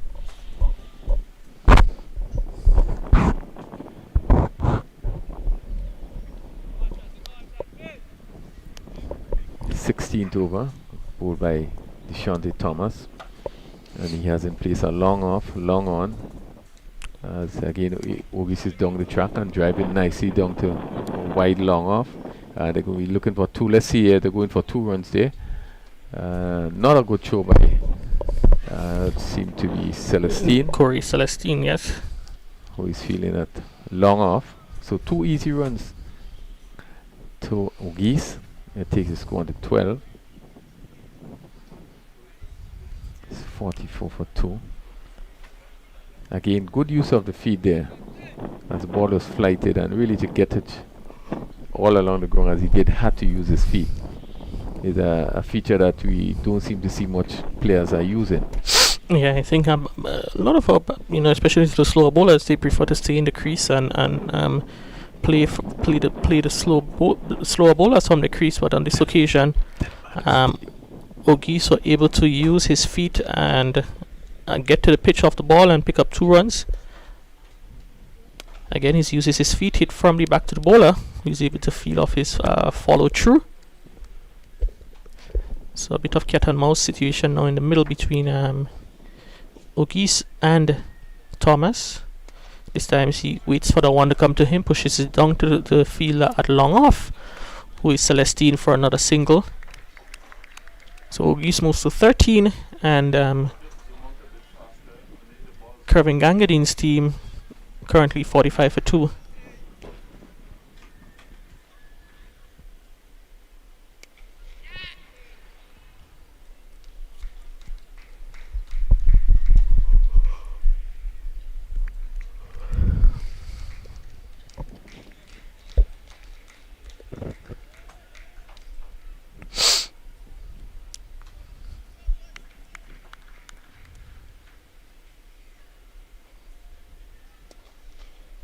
Once more, good use of the feet by Ogis, coming down and hitting down to deep cover fielder on the boundary. It looks like Andrew, and it's a bit of a overthrow. He picked up 2 runs in the process, but really good use of the feet. And Thomas shouldn't be too perturbed about that. He's really causing the batsman to work harder. Bowling to one of the better batsmen in the tournament. Still, we just have to check as Bishop is if this one is driven to extra cover. No chance of on that one. It's another over. 16 overs being bowled. And it's 48 for 2. Ogis on 16, Charles on 4. Team A will be hoping that these 2 players really going to settle in, and we probably just put your score on a bit. We wait to see if there is going to be some change from the southern end of the rung. Seems to be some discussion going on at the moment. Is it going to be one move for Enoch Toussaint? As it will looks like you can have a change from the southern end. It looks like it's going to be Tion Charles who will take up the action. Charles, he would have picked up quite a bit of wicket. Yeah, he would have picked up 12 wickets in the tournament. Including a 6 and a 5. Yeah, 6 wicket haul against St. George's, a 5 wicket haul against St. Patrick. So he would have had 2 5 wicket haulings in tournament.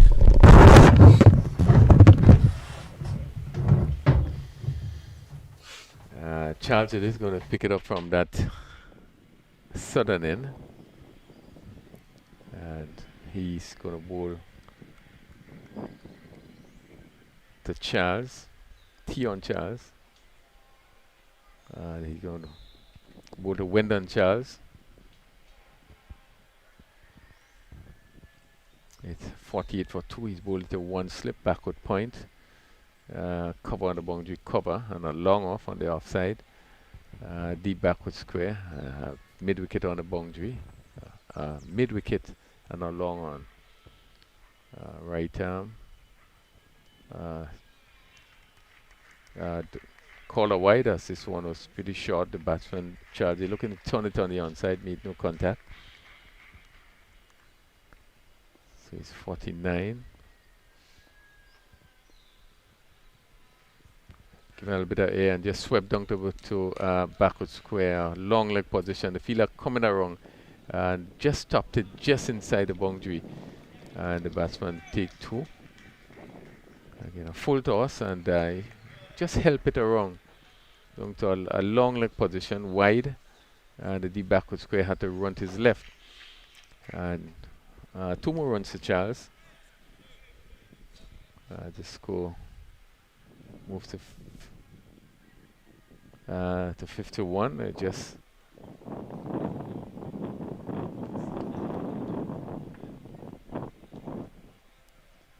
and Vishi's fielder just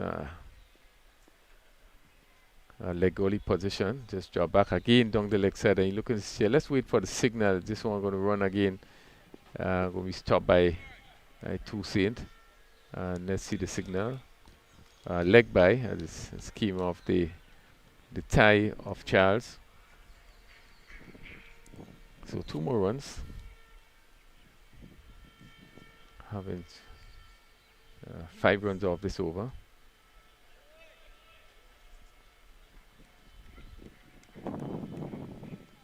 Just a bit of adjustment by Wyndon Charles, probably taking off the gloves, and he now settles.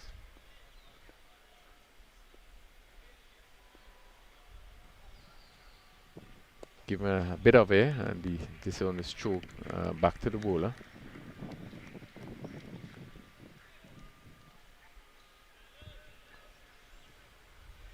Team A was sent into bat, and Charles just playing this to a vacant square leg position. The fielder come off the boundary. That's Javon Anju, and just 1 more.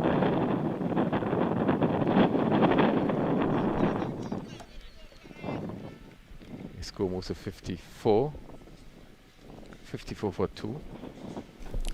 Ogis comes in to strike. The backward square, Anju.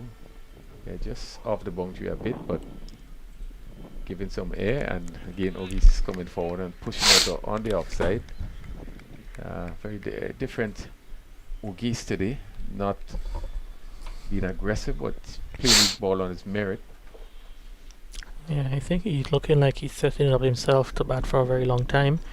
As you said, playing the ball, as they come. And again, it's a final match in the opportunity, a final opportunity in the tournament to score some runs.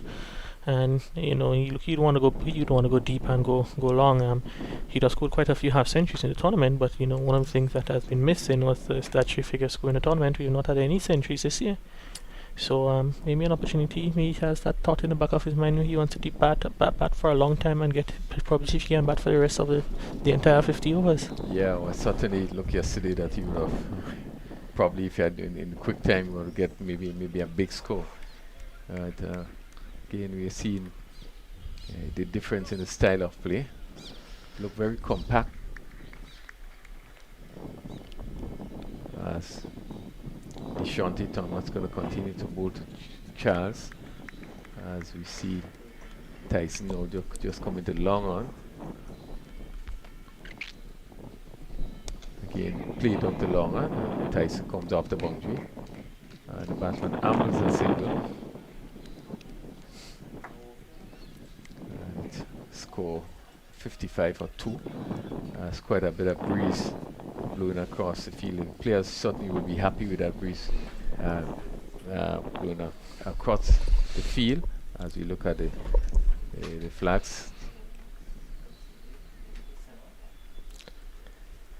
Probably hear a bit of it in the microphone. Again, this one is stroked down the long one. Tyson again comes off the boundary. Tyson, number 11 shot. So 56 for 2. Yeah, and I think that partnership has quietly moved on to 25. Wyndon Charles is on 8. Akeem Ogis is 16. Beat both the bowler and Teddy Bishop, who is close in a shortish. Is that silly mid-off or is that short extra cover? Very close and straight to the pitch, almost adjacent to the pitch. Yeah, it's probably a mid-off position, very short. Okay, the track again, really good bowling by Thomas. As the batsman always came down the track and really was searching. Nice flight. Yeah, Thomas has certainly offered a lot of questions to the batsmen. The slow nature of his bowling. As you see, another one, good delivery. That one actually a bit of turn there from the bowling of Deshaunty Thomas. That one pitched and just turned away from the blade of the left-handed batsman. Yeah, beautiful delivery. Yeah, bit of turn. Normally you might be tempted to say he went straight on with the arm, but when you saw the replay, you could have seen it was actually just a bit of turn extracted there from the youngster. Yeah, good over bowled by Thomas. It's just a little bit on the short side at time, but really he bowled some beautiful delivery to Ogis. Really had it thinking as he used his feet and really had a search. Then a beauty to Wyndon Charles. Beat him all ends up. Yeah, so it's the end of over number 17. The two batsmen, they have a chat mid-wicket, probably trying to evaluate the state where they are, maybe encouraging each other to just keep batting. Some good bowlers to come, some good bowlers in operation, and it's just about sticking to it and looking to press on from here on out. 58 for 2. Partnership is 27. But Charles continues, just seem to be bowling. Some off spin, given a lot of air. This one is driven down to long off. Again, that seemed to be Tyson. No, that's Jeremiah. Jeremiah with number 6. Yeah, Tyson. He was he's down on the mid-wicket boundary, or no, on the cover boundary.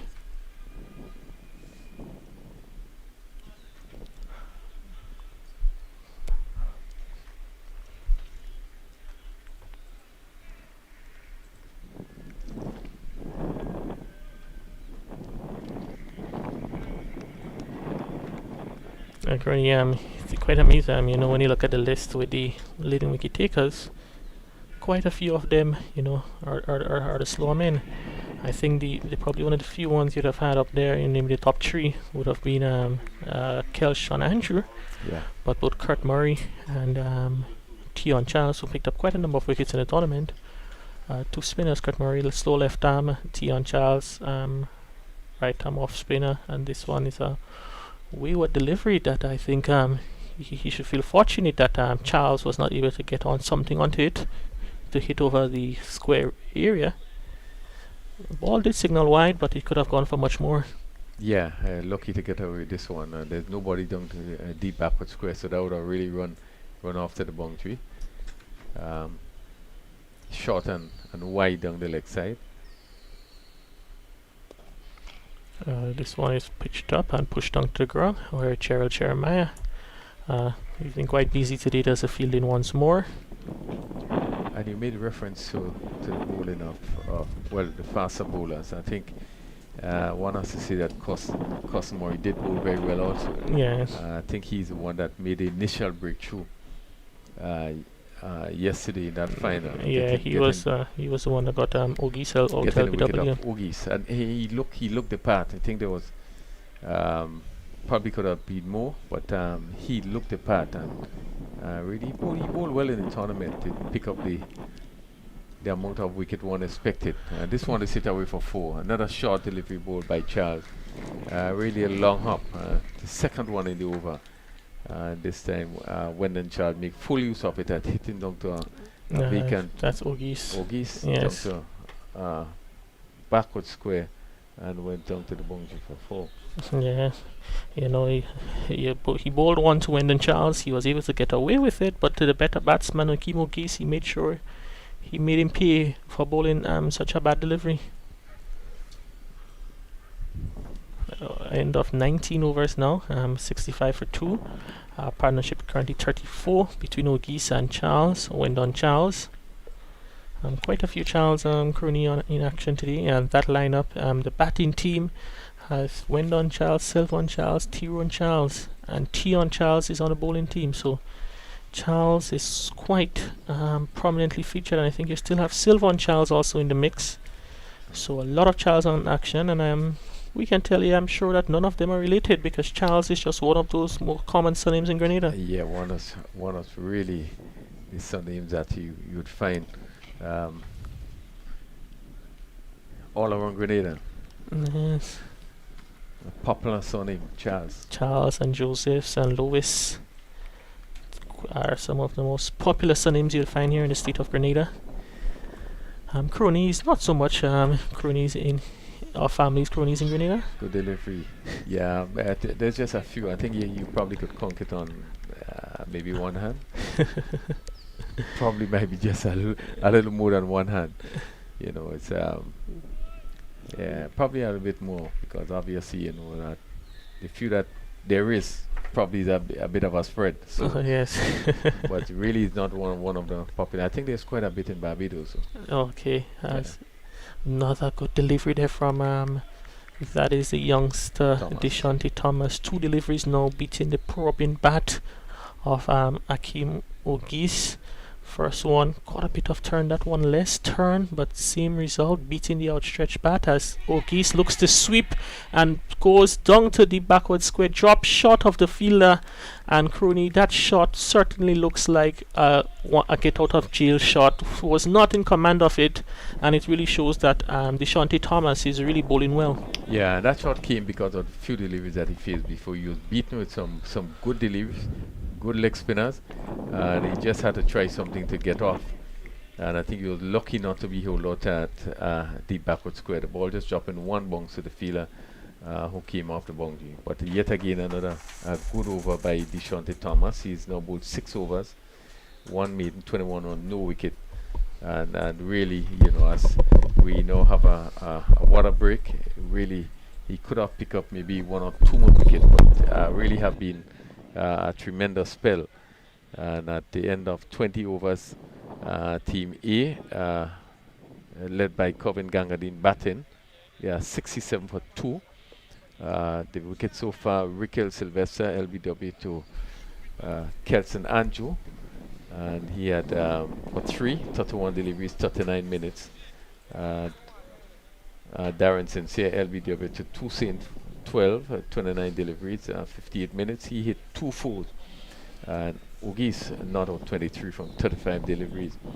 And Wendon Charles not out 11 from 25 deliveries. And this pair so far have put on 36. Team A, after being sent into the bat carrier, 67 for 2. Yeah, a very controlled start from Team B. 20 overs bowled, 67 for 2, just going for 3.5 runs and over. So I think they'll be quite pleased with their performance here at the break. Just an hour and a half bowled, gone. Called 20 overs, picked up 2 wickets. We'll be looking to see if they can pick up maybe another one, get through that partnership there, and see if they can pick up a few more. So as the fielders they get a few refreshments, we're just going to take a short break where we're going to pay some duties to our sponsors, and then we'll be back with you at the end of this, at the end of that short break.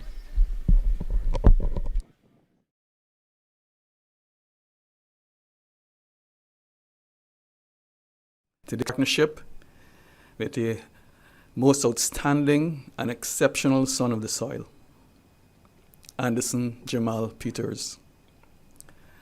Born October 21st, 1997, this young man, who's getting all our attention today, is from the village of Soubise in St. Andrew. Today, Republic Bank takes a bold step by aligning our goals to his successes.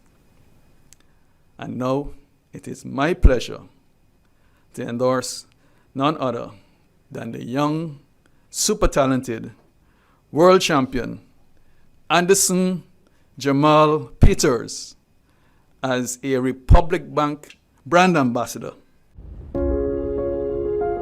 My name is Anderson Peters, and I'm originally from La Pastora, St. David's, but I currently live in Soubise, St. Andrews with my family. I'm a past student at the Coring Government School as well as the St. David's Catholic Secondary School. At first, I wanted to become a sprinter like the great Usain Bolt, but I kept getting injured. In 2011, my coach Paul Phillip recognized my work ethics and recommended that I try the field events. 1 year later, I started my record-breaking career in track and field. I started with the records at the St. David's Catholic Secondary School, then at Intercals, then at the Grenada National Champs, and on to the Carifta Games. At the beginning of my career, I had no idea that track and field was such a huge international sport. I didn't even know what the Carifta game was until Coach Paul explained it to me. In 2012, I made my first Carifta team, and I had the opportunity to witness Trinidad's Keyshawn Walcott become the under-20 champion. At the time, I never knew javelin could fly that far. I was motivated to compete in my category to actually see how far I could throw mine. In doing so, I was able to become the under-17 champion and record holder. I went on to become 5-time gold medalist and record holder in the javelin. Keyshawn went on to become the 2012 Olympic champion in the javelin, and that there was the point where I decided that I wanted to become the Olympic and world champion. I had dreams of winning every title there was. Those dreams led me to become 5-time Carifta champion and still current record holder, World Junior bronze medalist, Commonwealth bronze medalist, 2-time SEC champion and record holder, 2-time NCAA champion and record holder, Pan American Games champion and record holder, and finally, 2019 world champion. Becoming the 2019 world champion has been an astonishing feeling for me as well as the Grenadian citizens. Dreaming of becoming a world champion is one thing, but actually accomplishing it, that is something unique. After finishing 28th at the 2017 World Championship and coming back and winning it 2 years later has been the pride and joy of my career so far. Grenada is a very small country and it has 2 world champions, myself and Kiriani James. That is something every single Grenadian should be proud of. After the World Championships, I had to undergo a left knee surgery. What most people don't know is that I was competing in the World Championships with an injured left knee. After the surgery, I did a few months of rehab and I was finally able to ease my way back into training in December 2019. Then, come March 2020, COVID-19 hit and the world changed. Olympic 2020 was postponed to 2021. Even though it was postponed, I am still grateful that I have 2 years to prepare for the upcoming Olympic Games. Preparation has been going extremely well. I think my coach is pretty satisfied with the results that I've been putting up while still abiding by the COVID-19 protocols. I'm certainly looking forward to making my first appearance in the Olympic Games and battling with the best javelin throwers around the world for the Olympic title.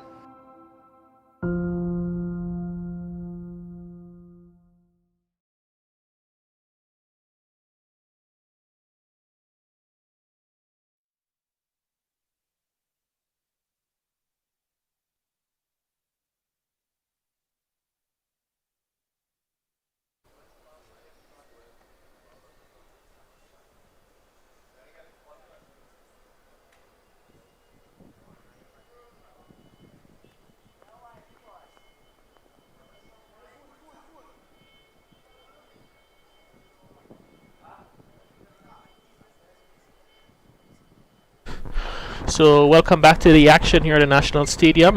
The players just came from a well-deserved drinks break, and we had a short moment where we could have stretched our legs a bit and also had some liquid refreshments up here in the studio. And I think the players, they really deserved it. We commentating from the comfort of the air-conditioned box here from the media center end. Well, those guys are in the middle of the field, almost midday here at the National Stadium, and for all of you who have been involved and played any form of cricket here at the National Stadium, you would know, or old Queen's Park, you will know at 12 o'clock, 1 o'clock in the day tends to be hottest. And Crony, I'm sure you'd not mind being here in AC rather than in the middle. Well, we're certainly not, Kerry. I had my share of taking a lot of hot sun, and I took it for 4 days. No, you had there's no 4-day cricket in the Winwoods. Probably just a 1 day or 2 day. So I know what it is like, but the good thing about it, the cooling breeze is blowing across and make it sort of comforting for the players. Yeah, as we see that is Tion Charles. He's continuing the action from the southern end of the ground, and bowling now to Akeem Wendon Charles. He's on strike. With him, the non-striker is Akeem Ogis. Oh, and that's oh my goodness, that's a terrible delivery. He full tosser, looking to hit on the offside, got a top edge, spooned up, way up into the sky. The bowler, the keeper decided that who wanted it. The keeper said he wanted it, took it to the gloves, and there goes Wendon Charles. A full toss, looking to advance the two end of the bat, and Crooney, certainly an unfortunate way for the youngster to be dismissed. Yeah, a really poor shot, a bad delivery. That's the second full toss we have seen in the over, and of no merit really, and it could have been hit anyway. It's one delivery that probably would have been should have been hit on the ground with ease.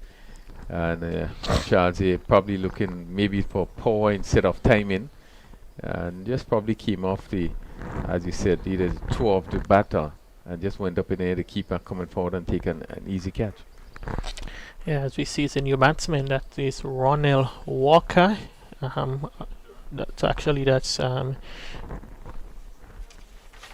That's Ronald Walker into the middle, a youngster from St. Andrew. He comes from a rich cricketing family, with certainly a number of talents involved in that family. I believe he should be the younger brother of Rudolph Paul. And Crooney, you'd have been quite familiar with that name. Rudy Paul would have done well for Grenada at the youth level. Yes, certainly. Left-handed dashing batsman, very aggressive. And he has played under 19 cricket for Grenada. Really has been a very good player, talented player.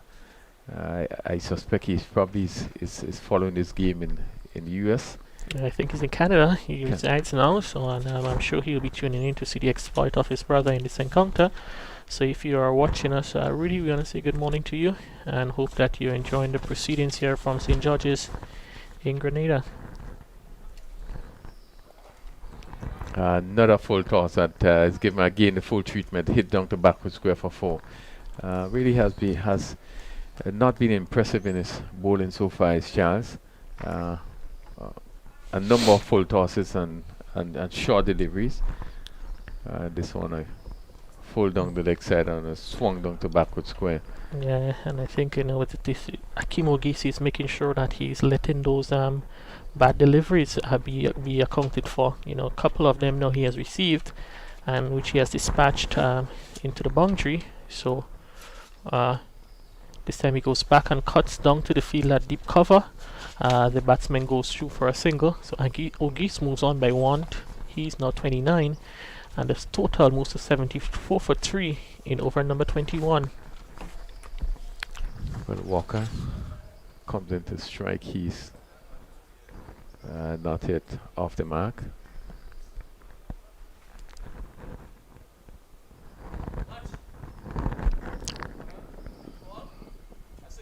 Again, there's no slip. Backward point, cover on the boundary, cover and a long off. This ball is put back to the bowler. So that completes Charles' third over. He has 1 for 18. It's after 21 overs, Team A, there's 74 for the loss of 3 wickets.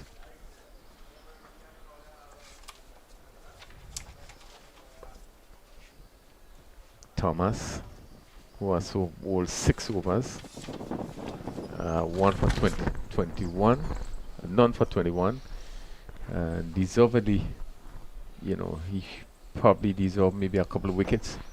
He's bowled quite well, as we see. It's a change of bowling from the northern end. That is Kurt Murray, the slow left armer bowler. Picked up the most wickets in the tournament. He picked up 15 wickets, including 5 for 32 yesterday.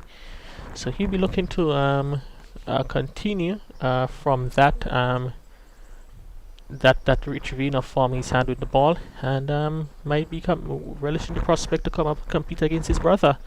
Both of them now playing for separate teams. Kurtson is on the batting team, Kurt is on the bowling team. Should be an exciting matchup involved in this battle. Well, it certainly would be an interesting one, and probably Kurtson might be the one coming next, but interesting to see that he compete against his brother. I could tell you that they have a lot of discussion and challenges that challenge each other. So it would be nice to see him competing against his brother. He's now going around the wicket. Probably going to bowl between the umpire and the stump. Ronald Walker, it's a powerfully built youngster, and he waits to face his first delivery, a slip in place, and that's a full toss, work down towards deep backward, square for a 4. So he's off the boundary. He's off the mark with the first ball via the boundary route, and will be feeling so good that you can able to get off the mark quite early on a boundary off your first ball you face. Good start for Walker. Yeah, bad delivery, and he took a full tool of it and hit it down to backward square, which is fairly vacant. Went down to the boundary for 4. Yeah, the strong breeze continue to give challenge to these bails, as you see on yet another occasion that the bowler has to abort his run to fix the bails onto stumps from the northern end of the ground.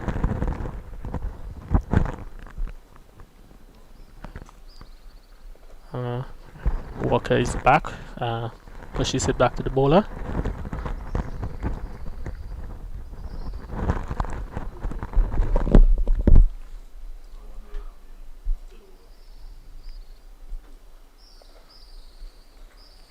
Yeah, and Maury just a little bit faster in the air. First few deliveries give it a bit of air. Yeah. And full toss was put away. Probably the one to really get his length and line right before he begin to use some variation. A little bit on the short side, but again quicker through the air. 3 consecutive deliveries now where Walker can wait for him off the back foot and pushes back to him. So you probably want him to come stretch a bit forward and get at him, because he seems quite comfortable just waiting for the ball short of a length. That one shot on wide outside the off stump, which is missed by Ronald Walker. So could have been an opportunity to pick up some more runs as the over comes to an end. So it's the end of the first over from Cut Murray 1, which concedes 5, and after 22, Team A batting, they're 79 for 3.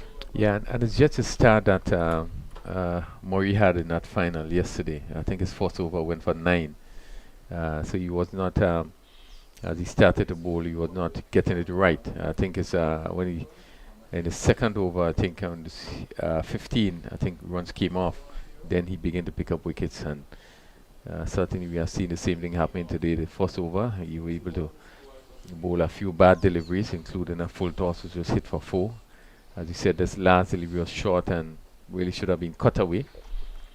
But one expect him to pull back and get it right, and probably look to create some problem for both Ogies and Walker. It's going to be Charles to continue from the sudden end. Another short ball pulled down behind square for 4. So anything short or anything is offline is looking to make it make the bowlers pay.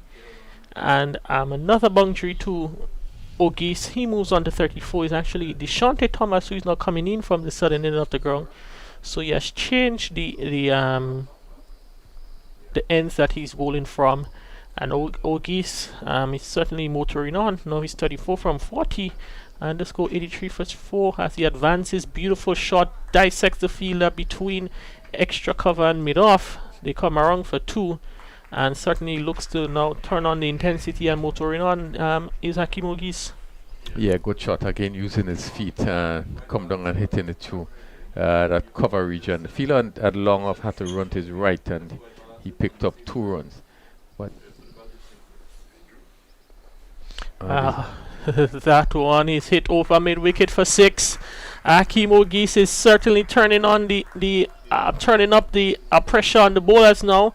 4-2-6 out of the first 3 deliveries of the over, and the score is now 91 for 3 in the middle of over number 23. well, as we look at the replay there, it's really interesting the fact that Thomas was bowling so well from this northern end and being removed.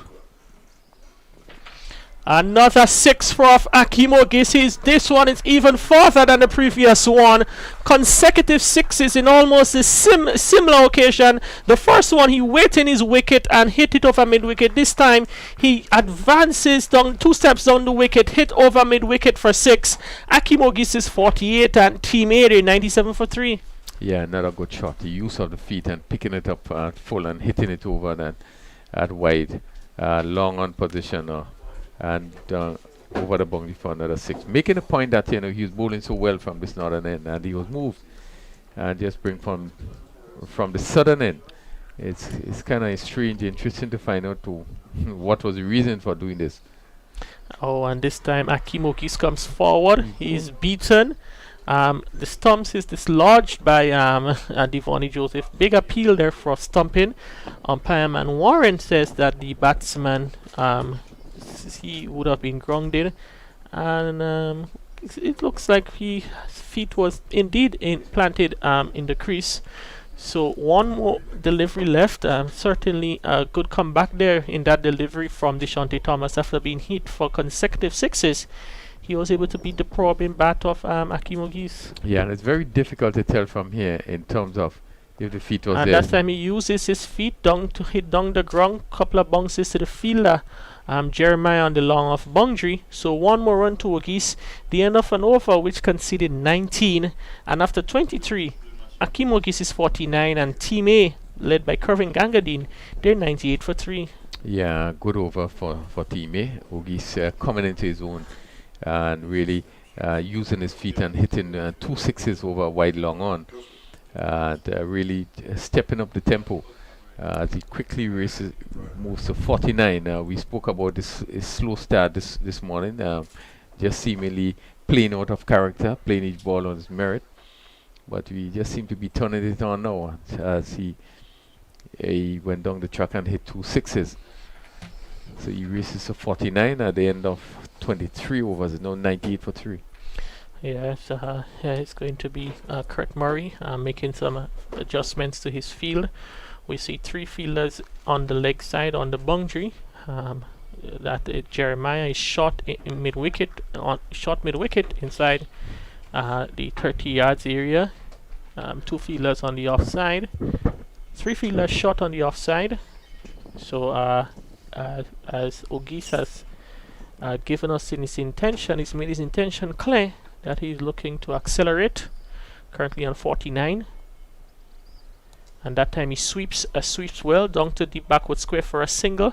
So that will be the 50 for Hakeem Ogis. 50 of 46 balls, 62 minutes, 3 4s and 2 6s, and yet his rich vein of form continues in this tournament, registering another half century. Yeah, have been another very good knock. His third consecutive 50. He had 65 not out, 57, and today he's scoring another 50, and certainly a good knock. Oh, there is a big mix-up between Walker and Kurt Murray fails to collect the return. The return coming in there, that is Devin Tyson. It was a bit short, bit of a hesitation between Walker and O'Geese. They stopped, they went, they stopped, they went, and all Kurt Murray had to do was collect the return, which bounced a couple of inches in front of the stumps, and he was not able to collect cleanly, and the batsman Walker is able to get into the crease at the non-striker's end. Yeah, really missed it by Murray. The return was probably could have sent it one bounce or straight. I think on our volley, he made it difficult to collect, and maybe by the time he collected and tried to do anything, probably the batsman would have reached. That's a good shot driven through the covers there by O'Geese. The only one run there, so good fielding down there on the boundary between Corey Celestine to keep the batsman to 1. But yes, Corey going back to that run out. I think it might have been more advisable if he would throw it up to the fielder to collect. Throw it straight to the. Instead, he went probably looking to hit the stumps, and the bowler was not able to collect the ball off the on the return. Oh, full toss. Oh, got away with that one. Kurt Murray hit straight to Gerald Jeremiah. Bit of misfield allows the batsman to cross over for a single. So one more run to Walker. He moves to 5. Brings O'Geese on 51 into strike. And that certainly wasn't necessary. That ball hit straight to him. The batsman were not running. Just having a throw at the non-strikers end. Allow the batsman to get a single. O'Geese comes back and punches it onto the offside. Few exploratory steps taken there by Walker, but he's sent back. No damage done. And Kearney seems to be a bit I think between these two batsmen, seems a run out could be on the cards at any moment. Yeah, there seem to be on surety. Walker do seem to have has a little issue in terms of running within the wicket. Not sure, not being able to judge the runs correctly. As you rightly see, that ball that went straight to the fielder, he was all 3/4 way looking for a non-existent single. Yeah, as now is that the end of the over? Yes, over signal completion. So the fielders will cross over for the start of the new over. 24 overs completed, now 103 for 3. Yeah, just on a bit on so slow side the overs, but quite a bit of spinners. We see spin in operation now, so one expect that the overs gonna pick up. It's going to be that change from the southern end. Yes, we're going to see the return. Looks like we're going to see the return of Kelshawn Andrew, who was bowled previously 5 overs, 3 maidens, 1 for 3. He will take up the action from the southern end of the ground, looking to dislodge this pair, who so far have put on 35 for the 4th wicket. O'Geese, he's well set on 52 and looking to bat for a long period of time. Andrews has other ideas in mind. Will be looking to add further to his tally of wickets in this match and the tournament. Yeah, well, O'Geese would really love to make it 3 figures. As I said, it's 3rd consecutive 50. Pushed that one a bit full. Pushed through short extra cover, where the captain Teddy Bishop does the fielding. And O'Geese, certainly one of the better batsmen in the tournament, and Kelshawn Andrew, one of the better bowlers in the tournament, and they've played for the same team, so he's certainly they should be looking to see if they can get on top of each other as he's driven down the ground past the bowler, past the umpire for a single, and one more run to O'Geese.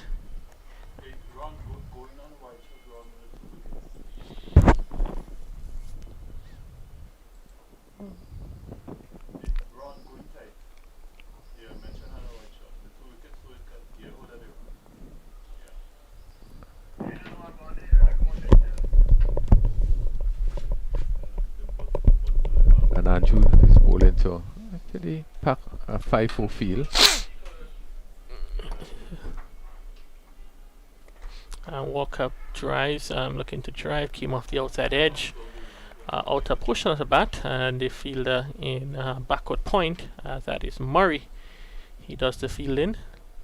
I still feel that really should probably employ a slip for Andrew. particularly against Walker, being able to move the ball away from the bat and, just an option. Good delivery. Pitch on, just coming into the batsman. Played towards a short mid wicket, where there is no run. So we have a short mid wicket in place, a mid off, deep backward, a square, and a fine leg. The fielder's off, back on the leg side. Oh, that one tailed in a bit, kept a bit low. Had Walker fishing for it. So one would, as you see Walker bat and Lewis, one would quickly look to analyze, and you see another good delivery that's moving, and he just moving backing away a bit. So deep backward square, bring him into square leg position. You want to keep him at that end. Only just one ball in the over. This one pushed back firmly to the bowler. He feels off his follow through, so kind of a good over from Andrew. One which conceded just one run, and at the midway stage of the inning, Kervin Gangadine's team A, they're 104 for 3. And Andrew continued to be tight. 6 overs, 3 maidens, 4 runs, 1 wicket, and Murray 2 overs for 10 runs. I was making a point, you look at Andrew bowling to Walker, and yet you have a deep backward square on the boundary. You have some fielders on the boundary. Really, you should be in just to put some pressure. What? Murray left arm over the wicket to both Ogies. Ogies covers up and push it on the offside.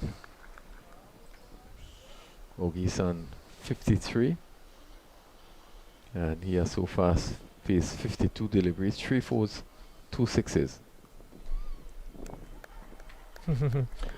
Looking for a single there is Ogies. Walker on this occasion, he's not interested, and I think at the end, probably the right decision. Was played quite firmly to the fielder in short extra cover, and I do not think they may have gotten through. This time Ogies gets inside of the line and works it behind square for a single. So he moves on by 1 to 54. We see that he's signaling and just waving his bat, but he would have actually crossed that milestone quite a few deliveries prior. So he's now 54.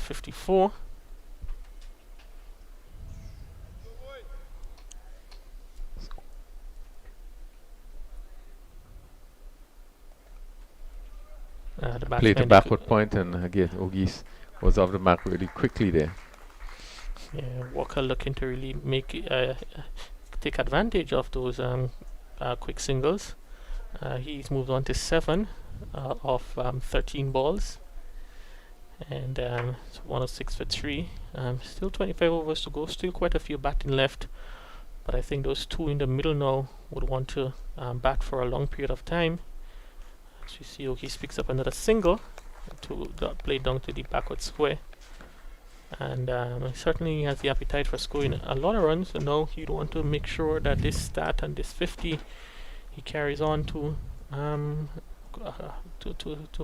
3 figures. Yeah, I think he will certainly be aiming now to get to 3 figures, having reached his 50 mark. And this one is swung by Walker over mid-wicket, over the fielder there. That is Jivon Andrew. He just watched that one sail over his head for a mighty 6. That one was pitched up and he just went through the line of it. Very good shot there from Ronell Walker. He moves to 13, and Team A is now 113 for 3. Yeah, good shot by Walker. Ball giving some air there, and give Walker the opportunity to really swing his bat there and hit it just over the head of the fielder at mid-wicket, and went over the boundary for 6. Again, Murray, they just a little bit short in this over, and the one that he tossed up, I think it was probably a bit too close to the batsman, and he was able to get under it and hit it for 6. But yeah, I think, and Walker, he's been very watchful, and he saw that one threw up, was closer to him, and his eyes lit up a bit, and he certainly capitalized off that one. So 6 good-looking runs to Walker, as it's going to be Kelshawn Andrew into his now 7th over, And so far, the two batsmen, they look they're not too bothered by what is happening there. They seem to be quite comfortable at the moment. The partnership 45 between the pair. Well, Ogis look very confident. He look as though he is in control as he have been looking. Probably in all innings that he have played, particularly last 3 innings, he look to be in total control. That one they return in there. That is Murray. Fielder is not able. The keeper will shine for the stumps, which the keeper is not able to collect. There was a thought for overthrow, but Walker decided against it. Yeah, not sure Walker looked the same in terms of comfortable, and particularly against Andrew. But if it's in his half, in his slot, he's really going to put back the ball. This time again playing at one outside the off stump, pushing at it into the gloves of the keeper. And this is where Kerry, you'd want to put a little more pressure to try to get wickets. You see that Walker is actually backing away from him. And so you want to make sure that if you're going to back away and touch one of those deliveries, you're going to go slip area. You want to bring in your square leg also. You don't need a backward square on the boundary for him, based on the way he's playing, this is something obviously I guess it comes through experience in terms of the captain reading the game.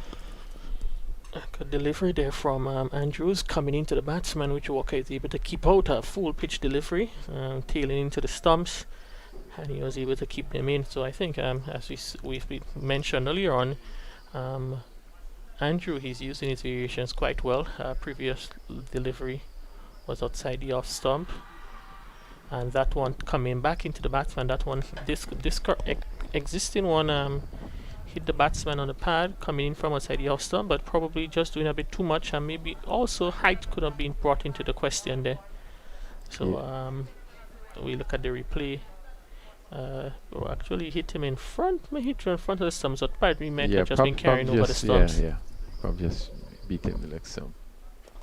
And this time he pulls out the long handle and hits it down to mid-on for a single, and we're quite happy, I'm sure, to be off strike off Kelchan Andrew. Actually, it's the end of the over, so he will retain strike at the start of the 28th over. Ronald Walker is 14, Akim Mugis is 56, and Kervin Gangadines led Team A 115 for 3 after 27. Yeah, well, again, this one was up to him, and he in the slot really, and he really swung hard, and it went down to long and pick up a single. But he's going to put back the ball if it's right up, but shorter in length, we're going to give him some problem. He's going to face Cott Murray, just being able to hit him over mid-wicket for 6. And let's see what's going to happen. I'm probably going to give it some air, just allow the batsman to reach for it. Shorter in length, and then push to mid-off. Bishop himself field. Murray taking 5 for 32 in that important game yesterday. Giving some air and driven well back past the bowler. The fielder at long comes around. 2 runs. Opportunity for a run out. He's out. He was coming back for the second, sent back by Akimo Geese, and he was not able to get back in time. The bowler collected it and sent the ball onto the stumps, and he is short of his crease. So the end of the partnership between O'Geese and Walker comes to an end. So that's the end of the partnership. It's 115 for 4. And question is, was there 2 runs, but Walker committed too much for the second, and he's now making his way back into the pavilion. Well, you certainly called it right, Kerry. You said before that certainly it looked at any time that it could be a run out, and certainly Walker there was looking for probably a non-existent second run, and he had to be stopped and was not able to get back, and went by the run out route. So Team A has lost their 4th wickets, 116 for 4. Ogis continue to bat well. He's on 56. As we see, that looked like Corbin Gangadine, the captain. Yeah, that's like Gangadine straight into the middle.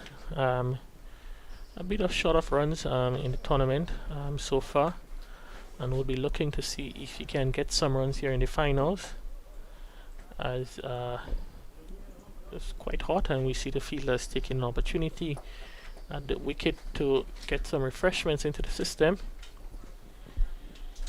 Yeah, it's a very hot condition. You're taking the opportunity to have a drink. Corbin Gangadine, the captain of Team A, said earlier that you're looking for 300.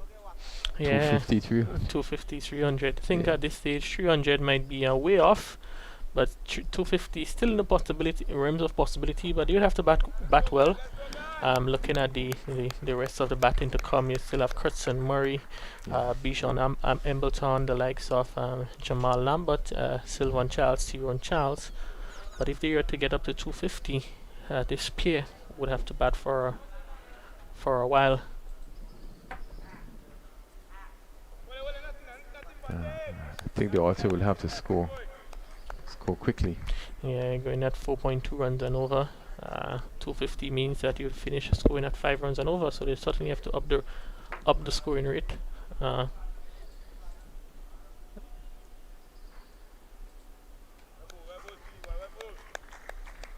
Kurt Murray seems to have fallen into a good line, good length in this over.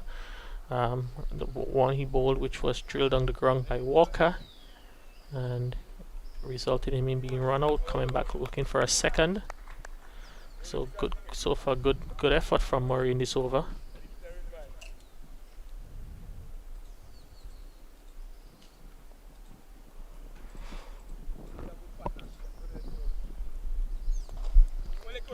Kimogis again drives on to Corey Celestine, who picks up the who collects and sends back to the bowler. So that's the end of the 28 over. After 28, Kervin Gangadine's 11, they 117 for 4. Yeah, they would certainly want to push on. I think Ogis on 57. Same total that you just scored yesterday. Really should be trying to push on to get to that 3 figures. Yeah, batted well.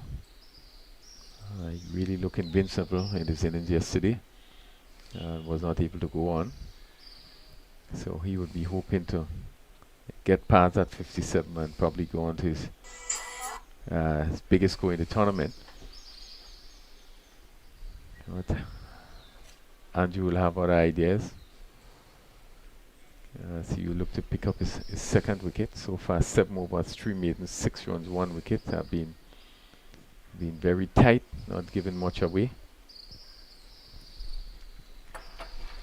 Yeah, 3-7. So that means he has 3 overs left in his spelt, or in his allocation of overs. Probably give him an extra one to see if he can maybe dislodge Akimogis. See a bit of sloppy work there from the captain and the wicketkeeper, who's not able to collect cleanly, and gives one more run to Ogis. Well, a bit of really sloppiness, carelessness, by casualness by the keeper there. That's Devon Joseph, but maybe it's a good thing that the new batsman comes in to strike. Yes, the 3 fielders not directly involved in the game now. The 3 players directly involved in the game, the 2 batsmen and the bowler. They're all from the same team, St. Mark. So Kelshaw will be bowling to his captain and leading batsman. Now he brings in the deep backward square. Really should come in a little closer to square leg. Gangadine correctly behind that one, pushes it back to the bowler. Yeah, I agree. I think he needs to probably get even more close as the umpire. Yeah, because coming close to the umpire and put a bit more pressure on. He knows the player, and one would think that, you know, based on the player, you really want to change up the field to suit the batsman that is batting. Yeah, because, you know, from the position he's maybe about 40 meters or so from the batsman. You know, if he played his offense enough time to for them to cross over for a single. Oh, another good delivery there from Kelshawn Andrew. The one targeting the middle and leg stump. Kept out by Gangadin successfully.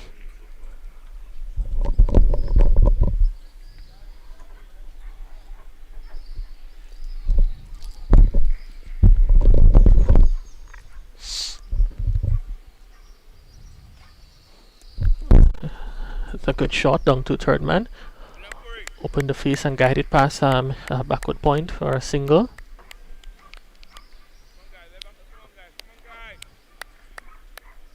Yeah, good shot. Well played by Gangadin. You just cheered it nicely. The one was up to the bat, full outside the off stump.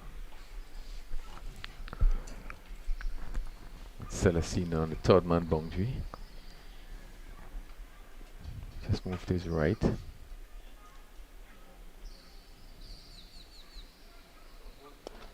Good shot by Ogies, push down the ground. They come through for a single. One is all there will be as Jeremiah hurls the returning back to the bowler. So one more run to Ogies. He moves to 59. And Andrew, one ball short of his 8 over. So far he has 1 for 9, including 3 maidens.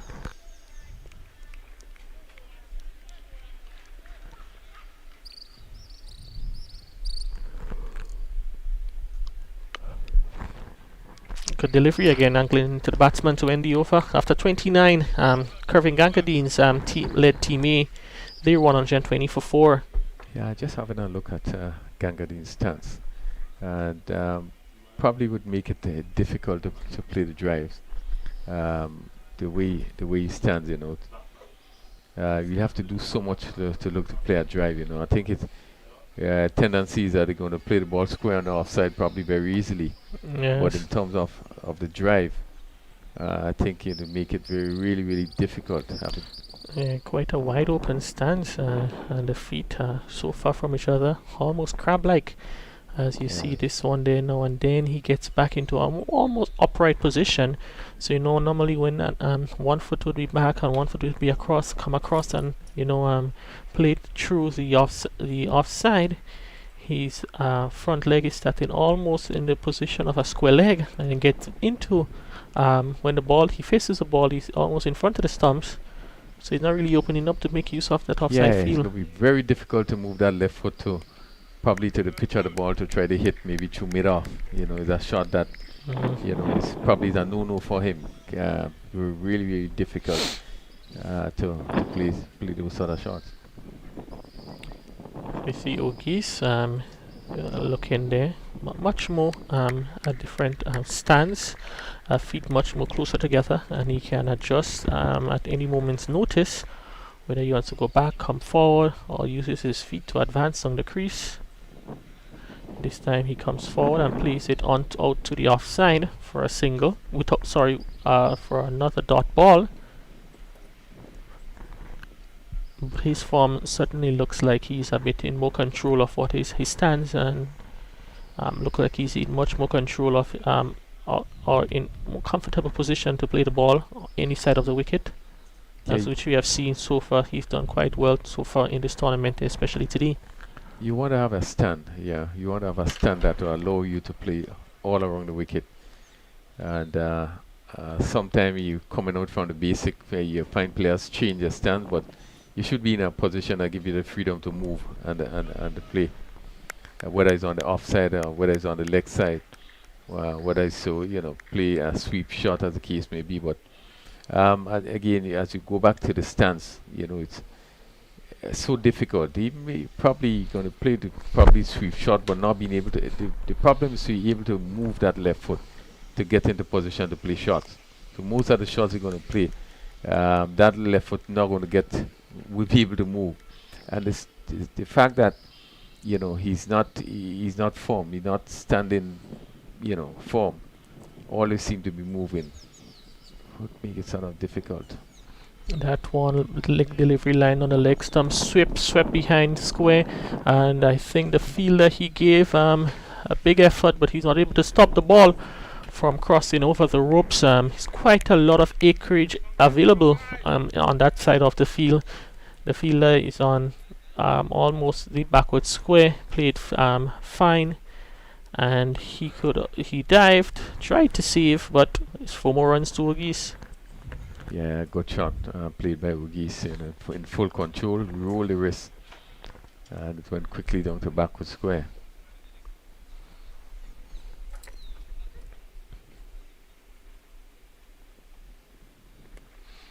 Another dot ball to end the over. So Ogies is 63, 1 is his captain Kervin Gangadine, and after 30 they 124 for 4.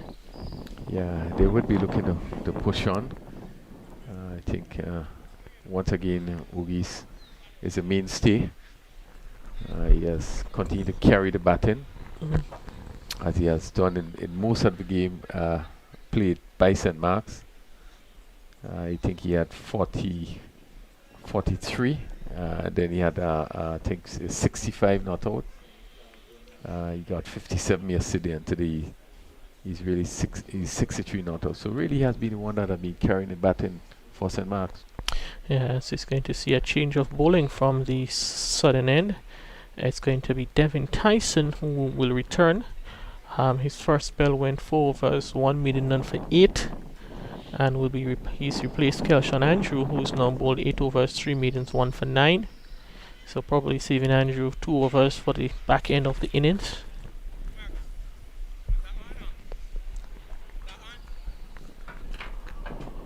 Yeah, one would expect to see, this probably the slow bowlers coming from this northern end, and the quicker bowlers coming from the southern end.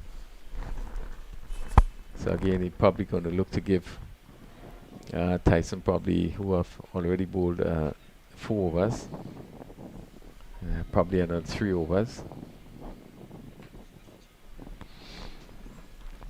But you look at Gangadine once again.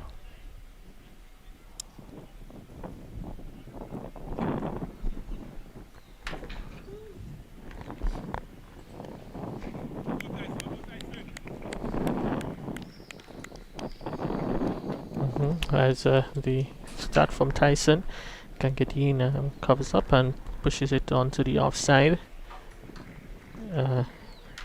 Now 30 overs completed. In the olden days, 10-15 years ago, you just say that whatever score you have after 30, you look to double it. And at this stage, if they double it, 124 would get them up to 248. Which is what the captain, Gangadine himself, would probably be what they're looking for to a post. Certainly is a good batting wicket. There is no demons in the strip, so certainly they don't want to post a total that they can successfully defend later on, as Gangadine comes from the back foot and punches, but can beat the fielder at backward point. So there is no run scored.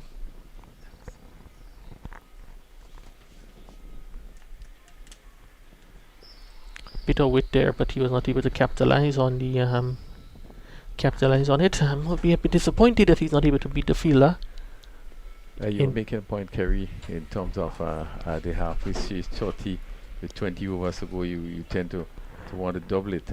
Really, it's a shorter version of the game, T20. But again, in 50 overs, limited overs game before, you want to pick up after you've crossed the halfway stage. It's only 4 wickets down. But when you look at the rest of the team in terms of the batting to come, so I think this player will want to bat as long as possible. Most certainly, as Tyson is once again tailing into the legs of the captain of the Team B. He's not able to beat the fielder there at square leg. So another dot delivery. So for 4 consecutive dot deliveries in the over, it's a good start in his comeback spell from Devin Tyson.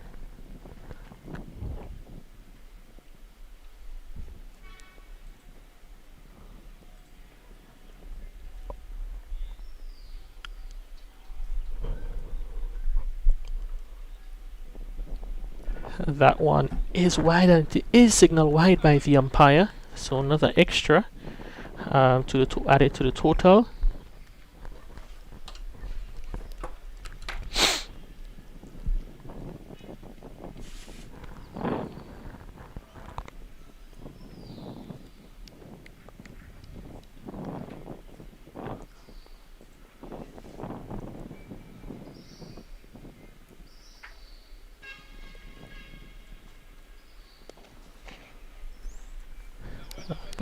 There you got Gangadine again looking to push beat the offside field.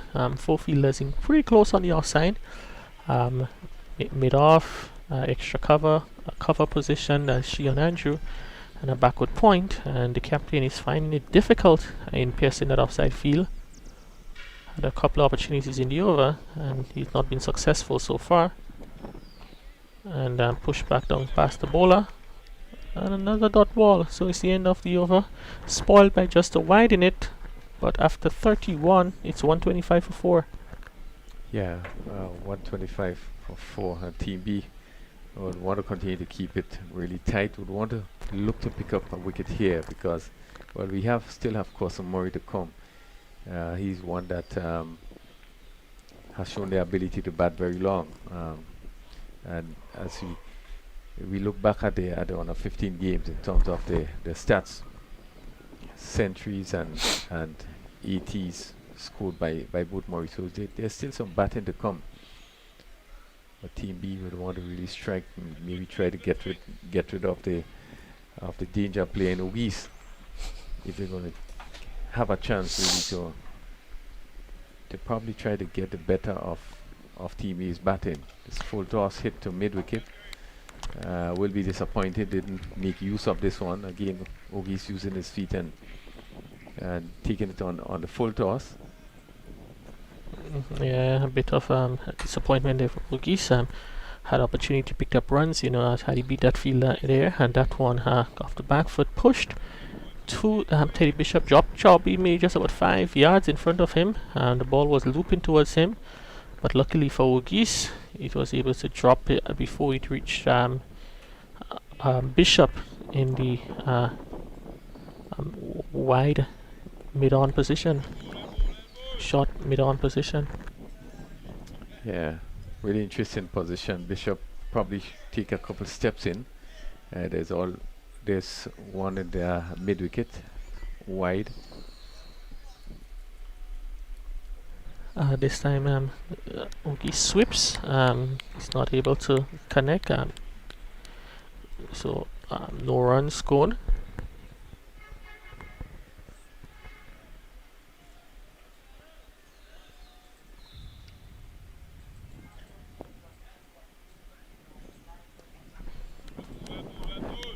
A bit slower delivery on the line of the off stump, which is pushed off to the fielder on the covers position. No runs. So far, I think for the last couple of overs, it's been quite tight. Containing stuff from the bowlers from St. David's. Previous over went for a single, which was conceded off a wide. And this over so far, we've had 5 dot balls and just going to get a solitary single again. So the last 2 overs going for 2 runs. And after 32 overs bowled, it's now 126 for 4. Yeah, better over bowled by Murray. I think he slowed it up a bit and just keep it just on that off stump line. The batsman, they just having to think, just having to at times use his feet and push in front of him. But should feel better about that over.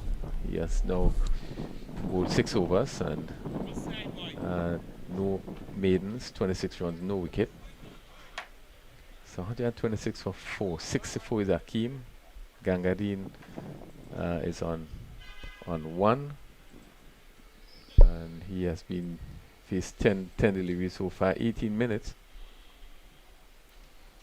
So they will continue. They'll want to keep one end very, very tight. Tyson looking for a wicket. He's not been able to pick up one today. He's bowled quite well. 5 overs, none for 9. Quite a number of dot deliveries bowled, 27 of them to be exact.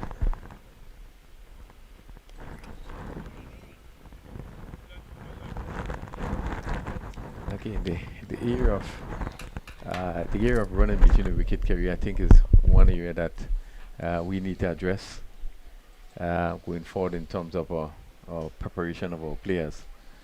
We are seeing a number of our players just don't seem to have it right. Even Gangadin is also one of, who seem to struggle in running between the wicket. So I guess our coaches is an area that our coaches will have to continue to work on, just to make sure that as our players look to go to the next level, they are fully aware of some of the basics and what is necessary. Yeah, most certainly. It's quite an important element of the game. Sometimes we take it for granted, but that can be the difference at numerous times between victory and defeat. And I think for us, even looking back on the tournament, there have been quite a few runouts in the tournament. I think yesterday, St. David's would have had a couple. Yeah. And for playing together for such a long period of time, you need to get the basics right. And some of the players, they were a bit guilty as a result. Yeah, the good thing about it here, as we sit here, we can pinpoint, know who are the person that struggles in running between the wicket, and some of our top players just seem to have that problem of Wow. of running between the wicket. Yes, we saw that one day. O'Geese pushed back to Tyson. Tyson hurled the return, probably threatening to run out. O'Geese, who probably made one or two steps. O'Geese had to swing him away from the throw from the bowler. Luckily, Devonnie Joseph was there to collect. Let's see the response now from O'Geese. And O'Geese chases a wide one. Big appeal for caught behind there by Tyson. It's actually signaled wide by the umpire. But you could have seen O'Geese was not pleased with the previous actions by the bowler, in where he was looking to run him out, and he probably took it a bit personal. That's why withdrew that response from him. Yeah, I was just looking at the wide day. My first instinct was that a little bit harsh. Actually, we pitched it, move after. But umpire, in his judgment, signal wide, but could be a little bit harsh. Yeah, I think it crossed over the line, and as I say, it's a guide by the umpire, so it doesn't mean that at all times, you have to call it or not call it. But I think on that occasion, in his opinion, he had the batsman reaching a bit for it, and I think he probably ended up he got the correct decision. So one more extra to send Team A, and so followed up by a single for O'Geese, where we have now this is Gangadin covers up and pushes it back to the bowler.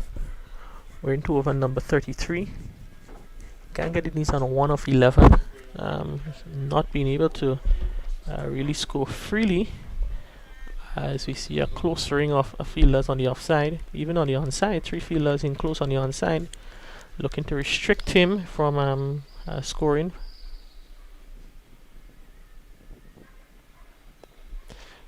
Worked onto the leg side.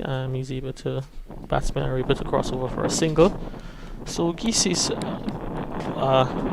Gangadin moves on to 2, and after 33 it's 129 for 4.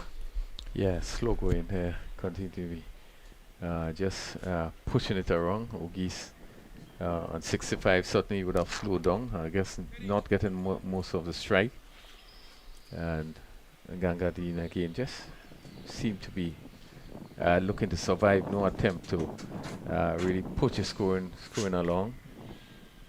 But we have had 33, it's just 17 overs to go, and he would want to make sure that even not getting the 250, but want to get a score that really would be challenging for Team B. It's going to be Murray now into his 7th over, none for 26. He'll be bowling to Gangadin.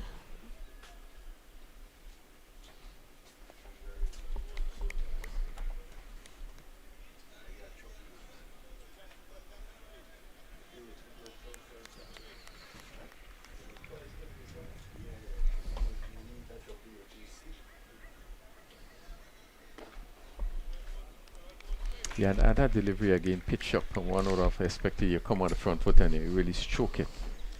He covers up and just push it back in front of him.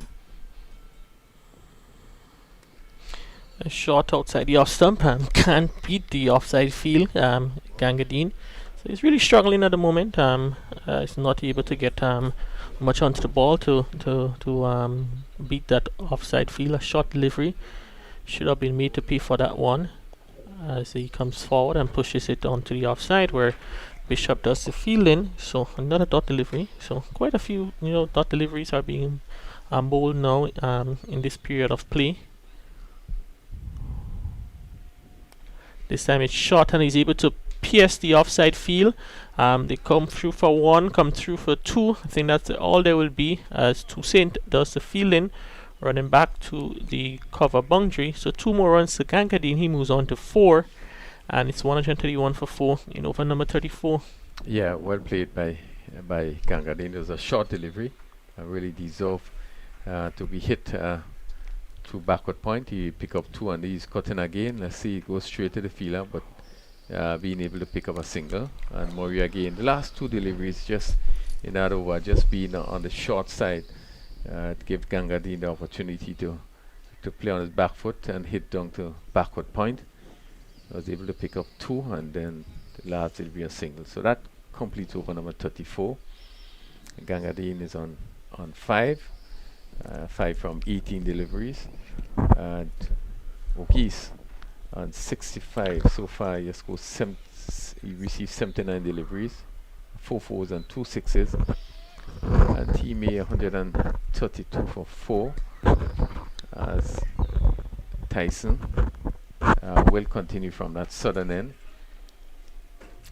and for Gangadine again a backward square, probably just looking to cut off the single, a mid wicket in, and a mid on fairly deep. This one is split to mid wicket. Again, defending there's no chance of a run. And the offside field at third man, backward point, square cover, and mid off. So look a little better in field in terms of the fielders are fairly close in. Yeah, I think they're making an effort to keep on Gangadine on strike. So as much deliveries as possible. A good delivery there from Tyson. Gangadine is able to keep out. So so far I think in their partnership which consisted just 16 runs, Gangadine has faced 20 deliveries and just scored 5 runs. So I think the team are a bit happier having Gangadine face most of those deliveries.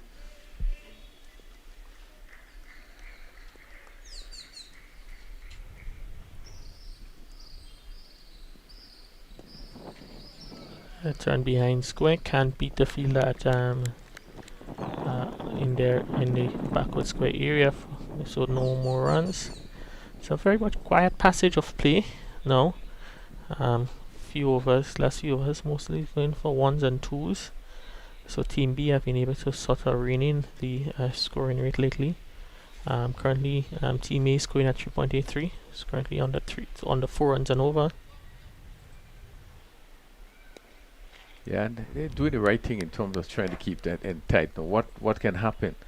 It can bring a lot of frustration to O'Geese, who's been starved of really facing much deliveries, and when he do get a chance to face, you could find him in a situation where he's trying to do something extra. But it's a good idea to keep it tight. Gangadine not looking for any expansive shot, just looking. Yeah, this one is played as could be opportunity for a run out. Gangadine played it to the field at square leg. They're going through for a single. He was sent back by Gangadine. Quite fortunately, he was able to get back to his crease. So no runs scored off that delivery. As we see, Gangadine hit it quite firmly, but straight to the fielder. He a little bobble, but he was able to fire in the return. And luckily he got in before the bails were able to be dislodged. Yeah, once again we are seeing it running because he was played quickly And in situation like that, you allow the ball, and I think it was good calling by Ogis because that was his call. But Gangadino's really took off, and he had to stop him, and I think it was a good call. So he just had made it. Yeah, and it's the end of the over. A single picked up off the last delivery means that Gangadini is going to take strike at the start of over number 36. It's 133 for 4 after 35. Yeah, certainly he's taken most of the strike, but it had been slow going.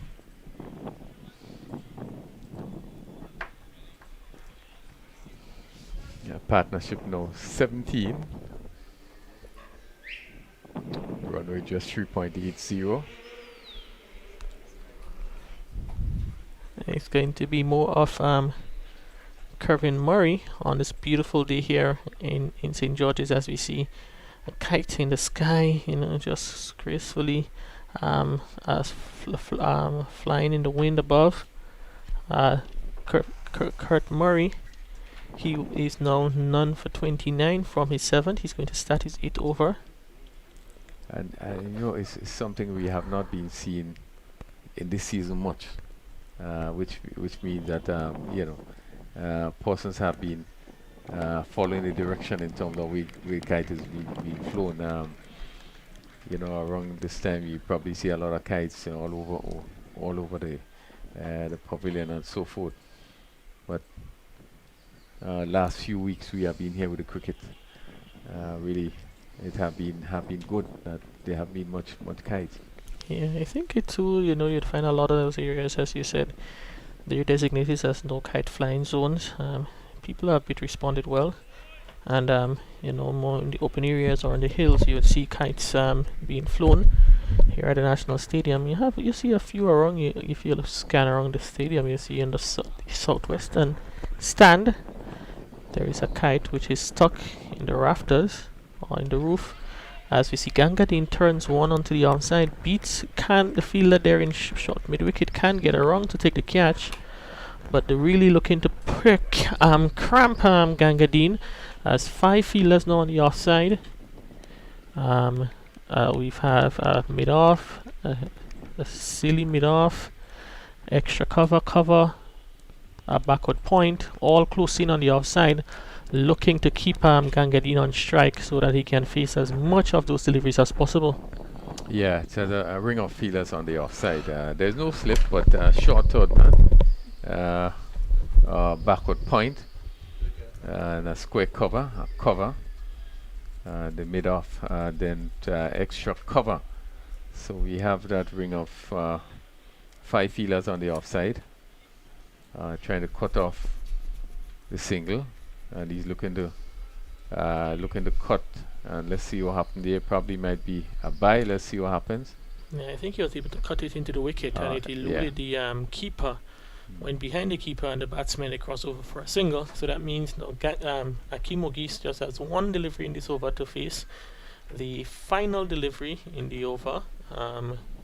Kurt Murray, 1 shot of 8 overs. And this time he uses his feet and hits down the ground for a single, so he would retain strike to start over number 37. So after 36, it's 135 for 4 at Ogis on 66 and Gangadin on 7. Yeah, he certainly makes sure that he will take strike in the next over as he uses his feet and stroke it down to long off, pick up a comfortable single at 135. As we look at the hills there, probably a couple guys maybe flying the kite there, and that's just probably to the left of the gravel heap. So that's something we're going over the sea. Yeah, very good location to be flying from. Quite a good breeze up there. So as you say, once you slack it, the breeze is going to take it, and you just give it tread. Yeah. So it's going to be a change of bowling from the southern end. The captain comes on to give himself a bowl. Teddy Bishop, he coming in from the southern end of the ground to bowl to his very good friend Akim Ogis. And O'Geese welcomes him with a heave over mid-wicket. One bunked into the boundary for 4. Yeah, and certainly it will be a challenge. I think certainly O'Geese will want to get a better of Bishop. Again, that's one. Give him a bit of air. He picked it up nicely and hit it over that mid-wicket area. And went down to the boundary for 4. Teddy right arm is coming around the wicket. And it's going to be an interesting passage of play because, you know, two top performers, they want to get the best of each other. Oh, that one beats, takes the outside edge, beats the gloves of keeper Devonnie Joseph. They goes close to the boundary where Deshante Thomas does a fielding. The batsmen, they cross over for 2. So 2 more runs to O'Geese moves to 72. And it's currently 141 for 4. Yeah, we certainly expect that O'Geese is going to take advantage of any loose deliveries. This time O'Geese gets inside of the line, plays it down behind point. We'll wait to see if he gets any bat on it. There is only 1 run there. Probably looking to be a bit extra cute with that one. Looking to pull, but more off the bottom edge of the bat. So actually signal by, so it means that it looks like, oh. Yeah, it just seems as though it hit something. Yeah, it looks like it did make him off some bat there, but the umpire adjudicates that it was a bye.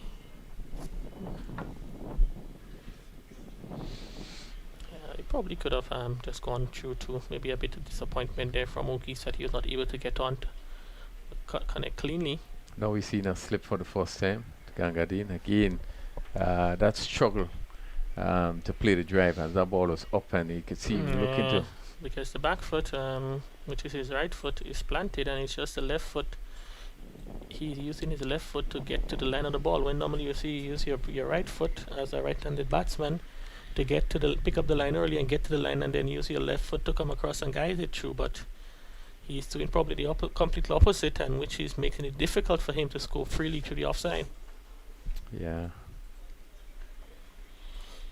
So that concludes over number 37. That's 142, 4 wickets. O'Geese 72, and so far he's faced 84 deliveries.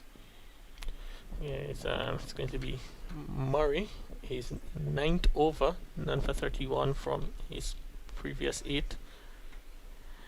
Coming up against O'Geese, who has been starved of a strike in the last period of play. He uses his feet, advances down the ground. It dropped short of the fielder at long on.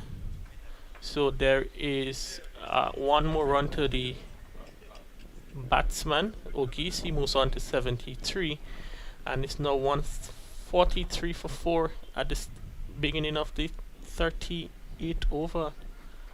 Bit let down there from O'Geese. The fielder probably should have tried better. Yeah, just probably lucky to hold out. That it dropped just one drop short of the fielder at long on.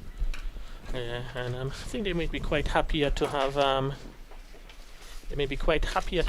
Gangadin on strike, who is really not scoring as freely as his compatriot O'Geese. He's had 7 from 33, scoring at just 21.1 run, 2 runs and the strike rate.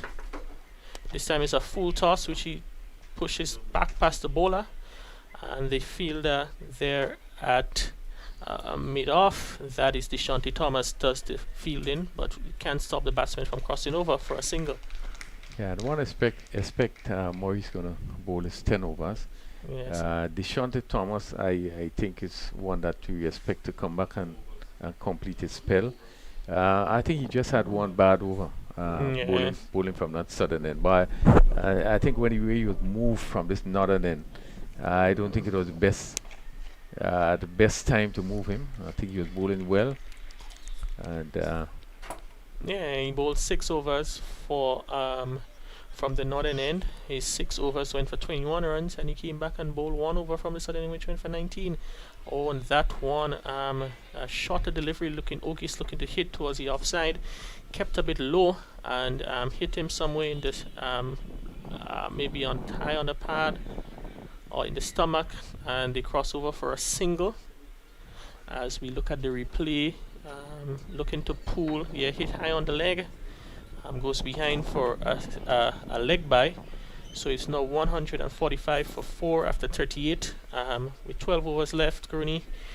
This two pair, certainly the first hope will be so he can get it over to 150. Yeah, this pair will want to bat as long as possible. We know that there's still more to come, but this pair will want to bring it as deep as possible. I think we still want to make sure that he get to 3 figures. Yeah, played very well. 73, and wouldn't want this opportunity to go begging. You really want to go on to get the 3 figures. Yeah, so Geese has been quite outstanding in this tournament, as we see adjustments being made there in the field by the captain Teddy Bishop, who is about to bowl. We see Gerald Jeremiah push back to short third man. Ogies uses his feet and lifts it over the extra cover area. One bounce into the boundary, or did it go all the way? It signals 6.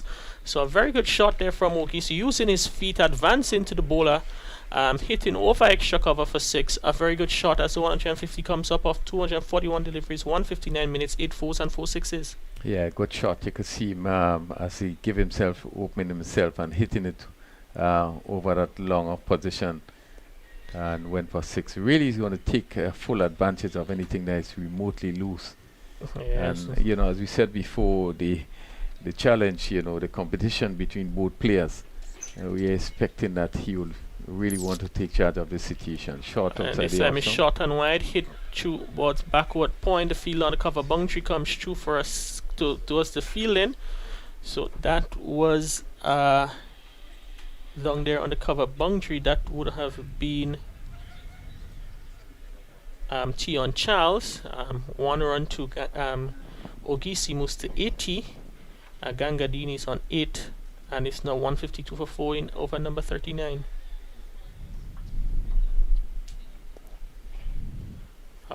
So it's another dot delivery from Gangadine, as the played turn on the onside by Gangadine. Gerald Jeremiah and shot fine leg does a field in, so there is no run. So approaching over number 40 now, and Teddy Bishop into his second, about to complete his second.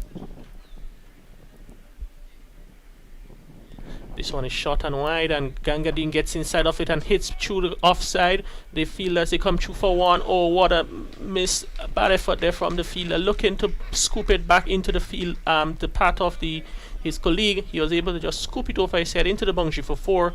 So very much welcome boundary there from Gangadine. He moves to 12, and the team A, covering Gangadine's team A, 156 for 4 after 39 overs.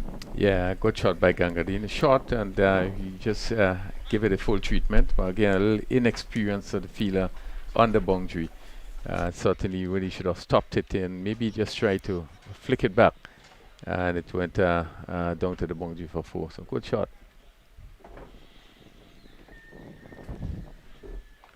Uh, 156 for the loss of 4 wickets. We in 39 overs bowled, and really team A would be looking to press on. Ogies in strike, he's on 80, and Cot Maureen is 10th over so far, and none for 33, and certainly Ogies continue to use his feet and his play to Teddy, who's at mid-on, straight mid-on. Again, there's no chance of a run. As I welcome my very good friend, so Oogie Senior. This one is played to backward square. He hustles for one and he's going to come back for two. Very good run in there. The fielder on the long leg boundary having to run into to meet that ball and just given the opportunity to come back for two. So that takes his score to 82, 158 for four. Certainly welcome. Thank you, Mr. Cooney. Happy to be here again. You know, almost come a resident of this country. The volcanic the volcano exploding in St. Vincent has really kept me back. Yeah. But no regrets. It's been nice to be here. Yeah, certainly. I know you. You certainly enjoy the time you're here, and you know, feel comfortable. Almost feel part of us. I must say, it's been good. Yeah. Well, certainly you have been here for most of this game being played. You have seen the final played yesterday. First of all, you know, I would get your thoughts of yesterday's final. Then we're probably going to look at maybe some of the people in your view that would have stood out in the tournament, as we probably going to just maybe a quick browse of some of the teams or the person that you have noted, you have seen, and then today's game, as we see, Ogis probably looking to get to three figures. One hope that he's going to do so today. Yeah, he's certainly put in some work here, and I think his stint with the Volcanoes franchise has really helped him. And I mean, I must commend CEO Gill for his vision, for helping to develop the youngsters. Well, you know, that's you. Well, you're not missing any cricket now. They are just taking a break. We have 40 overs being bowled, 158 for four. Make good opportunity, and you know, I just want to strengthen the point you make about the president of the Grenada Cricket Association. You know, a lot of things is happening, and then persons doesn't know what is happening behind the scene. But certainly he has been doing a tremendous work. Absolutely. I think making a lot of things work in difficult conditions, as we look at what is happening in the region now, cricket. And I must say he has been a driving force to make things happen, cricket. Yes, and what I like about the Grenada Cricket Association is the unity and the teamwork you see, where everybody helps out. Even yourself, you're a member of the board, and you helping out with commentary, and the entire team effort with persons like Kerry and the others. I mean, it is commendable to see how you all work together, and to support the vision of the president and the vision of the board. So I must commend you all for that. Yes, it's a fantastic job. Well, I think one of the hallmark of leadership is that you had to lead, and certainly one of the things you'd want to do is to get your team on board with you, to get your team together. Yes. And by and large, you always will have your different opinions, but at the end of the day, you work together. Absolutely. And I think, as you rightly said, it's very clear that the intention of the members of the board is really to see the cricket go forward. Correct. Really to give support. Correct. And I must say that obviously the leader is instrumental in that. You know that there can be some leaders that do believe that they want to do it all. That's right. And they are the one to be seen. But I don't think that's the case in our situation. And you are right in that there's a lot of support. I think all the members really come together to support whatever activities be done. And that is huge. And that is huge. You had asked an earlier question about my observations regarding some of the players. Yeah. From the fast bowling point of view, Kelshon Andrew has certainly stood out. He's a young man with tremendous potential. He gets the ball to move both ways, and he gets good bounce, and he's strong. He's a well-built young man. And in the coming years, I think Windwards will be very proud to see where this man will go with his game, assuming that he puts in the hard work.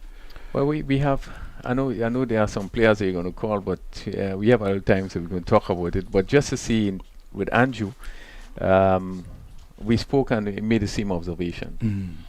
I do believe that he have a lot of things going for him. Yes. He has been one of the standout players, Yes. fast bowlers in this tournament.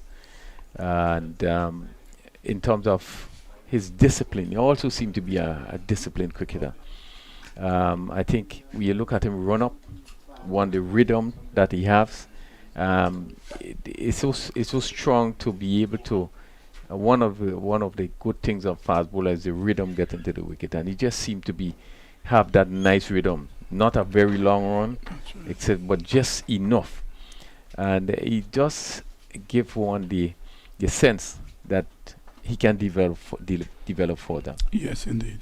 Certainly. Today's game in particular was very evident in that he moved the ball both ways, continued to move the ball both ways. And there was one particular over that he bowled this morning, where when you bring one in, the next ball he brought it away.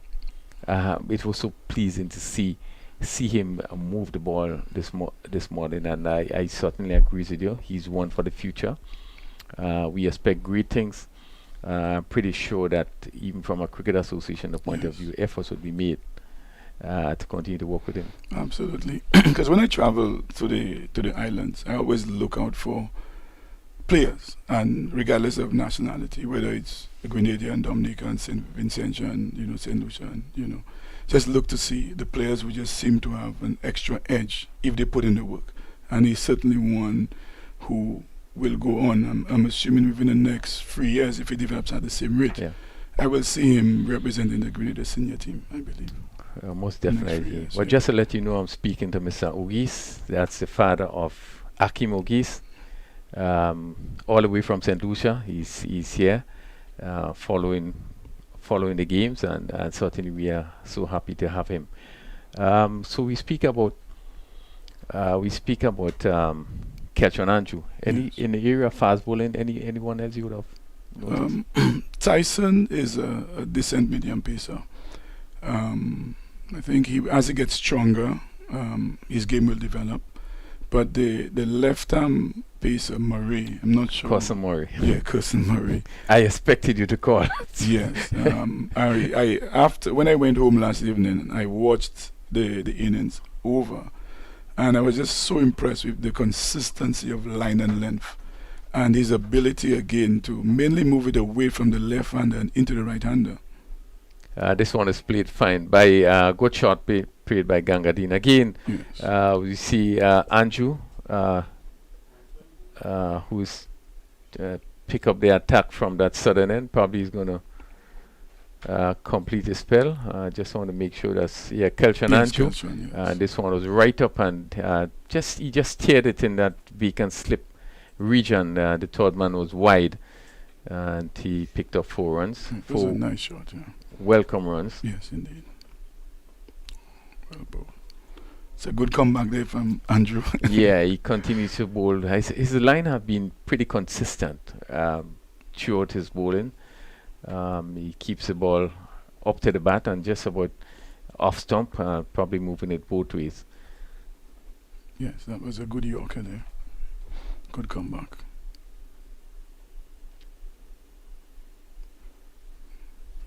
It's steered down to third man. That's one more.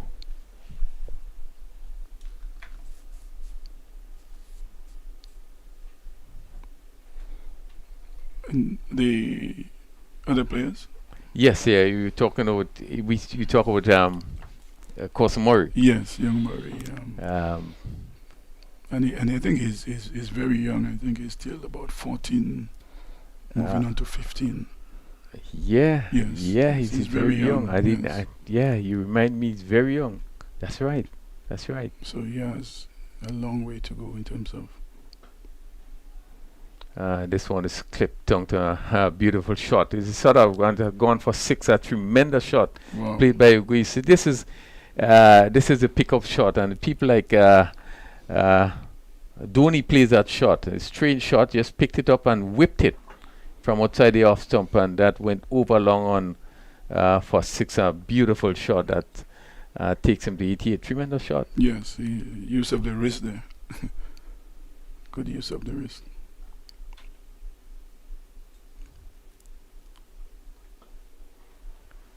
And this one is hit down to long on. Again, he pick up one more. It's 89, 170 for 4. And certainly will be disappointed if he doesn't go on to three figures. He has really played well. His third consecutive 50, 65 not out. He got a 57 yesterday, and now he's on 89. This one is played to mid on. Once again, Gangadin looking for a single there, and there's no run as the over is completed. And just to break a bit, there's one area that we have cited as some concern is the running between the wickets. Yes, and it has been a concern for me from the start of the innings. Yeah, I think maybe it's something that the coaches may have to work on with the players again, because they seem to. I'm not sure if it's a lack of concentration or what exactly the difficulty is, but it seems that they appear to have difficulty judging the singles and when to take two. And there are times when, even running between the wickets, I find that the first run can be accelerated a bit more. They could put a little more effort into the first one, which will give them an opportunity to take a second, should in case there's a misfield also. Well, we had quite a bit of discussion on it, and I do believe, you know, there are players you could actually point out.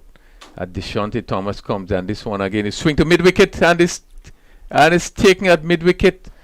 What a tremendous catch, and certainly disappointment by Ogies there. I'm sure he is certainly he will be, and we have seen the first three. We're going to look at the replay here as Deshante first delivery, short delivery. He went back and pulled it to mid wicket, and the fielder at mid wicket there took a very good catch. Very good catch. Yes. I think he Jeremiah it is that take that catch from mid wicket, and certainly you could see him walking off. He's really upset and really disappointing, because he played such a good inning. Yes, indeed. And you know, the hope was really that you have got on to get at three figures. To really disappointing, but a tremendous inning that he has played. Yes, it was a good effort indeed. I think he should have tried to hit that ball forward of square more. He attempted to hit it to square, and maybe that's why he didn't connect as he felt he should have. Yeah.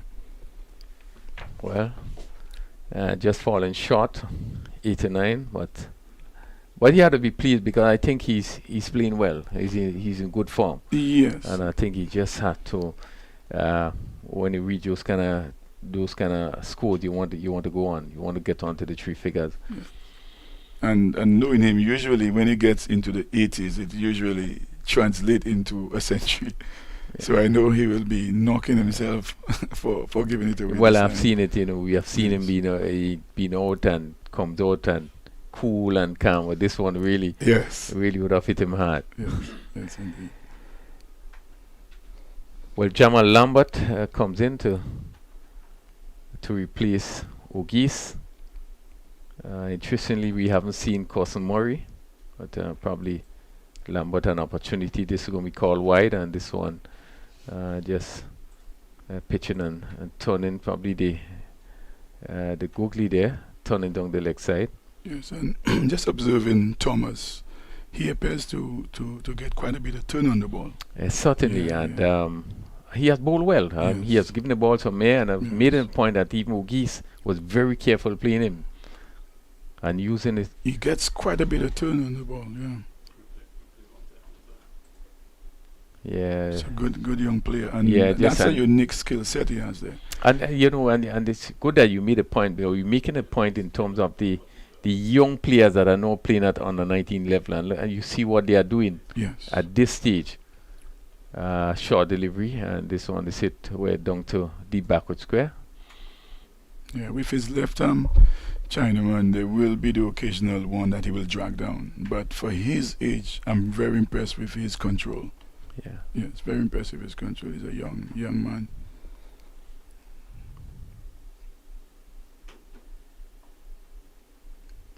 I think all in all, I've been very pleased with what I've seen from the young men. I think their preparation may have been hampered by the COVID. COVID-19. Yeah, most definitely. And what has happened is that most of the players would not have been playing much cricket. There's no school cricket per se. Yes. So probably over a year they haven't been playing much cricket. And I think this is why I think that again the association need to be complemented to make something happen. Absolutely. So at least the players get an opportunity to play. Again, he Correct. continues to create problem to Lambert Yes. as he yes, came yes. forward there, and that ball went out on the onside. But again, as we complete the 42nd over, it's 174 for 5. Just to get back to the running between the wicket, Yes. I do believe that it's just that I think the players need to understand, need to know some basic things about running between the, which I think is lacking. One, the calling. You just have to understand the calling, when it is your call, and when you're supposed to call. I think that's key.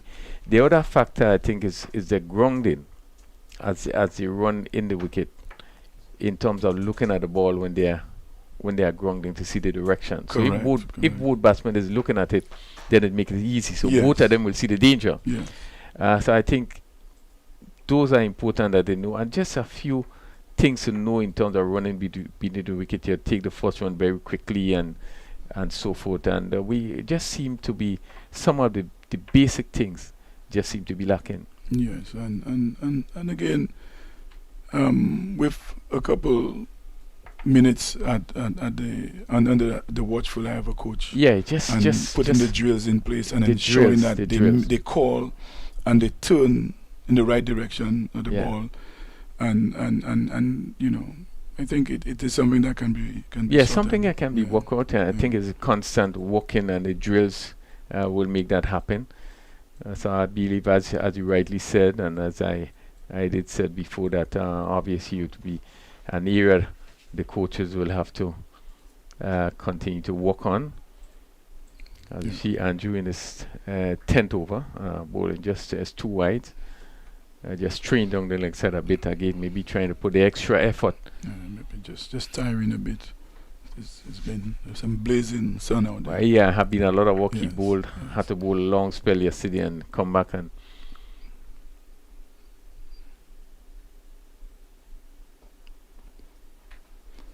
That's quite a lot of work for the body of a Yeah. 16-year-old. Yeah. that's right. Yeah, and as you made a point, I think which is such a good one, is we have a number of young players. Some under 15. We look at Jurikan. Correct. Again, under 15 players. So it's an opportunity, for these players playing at this level. They can only improve from here on. And it's good that they can actually play with some of the under 19 boys. Yeah. Because it will only help them improve. Because if as a 14-year-old you're playing against 16, 17-year-olds, you observe by what you see out there, but just coming up against them, you have to now improve your game, and maybe end of season go back and work on certain aspects of your game to come back. Yeah, just a bad miss Bad by the feeling fielder backward square there, and Gangadin going to pick up 2 more runs. 179 for 5. Gangadin on 20. We are in the 43rd over. Andrew in his so far 9.3 overs, 3 maidens, 26 runs, 1 wicket. So have been a lot of work for him, and not getting the sort of help on this wicket, which seemed to be playing good for batting. Outside the off stumper, he's flashing, he's out caught behind. Yes. And certainly he walked as he got an edge onto that ball, and as we look at the replay here, Andrew, fairly wide delivery, and really would have been called a wide.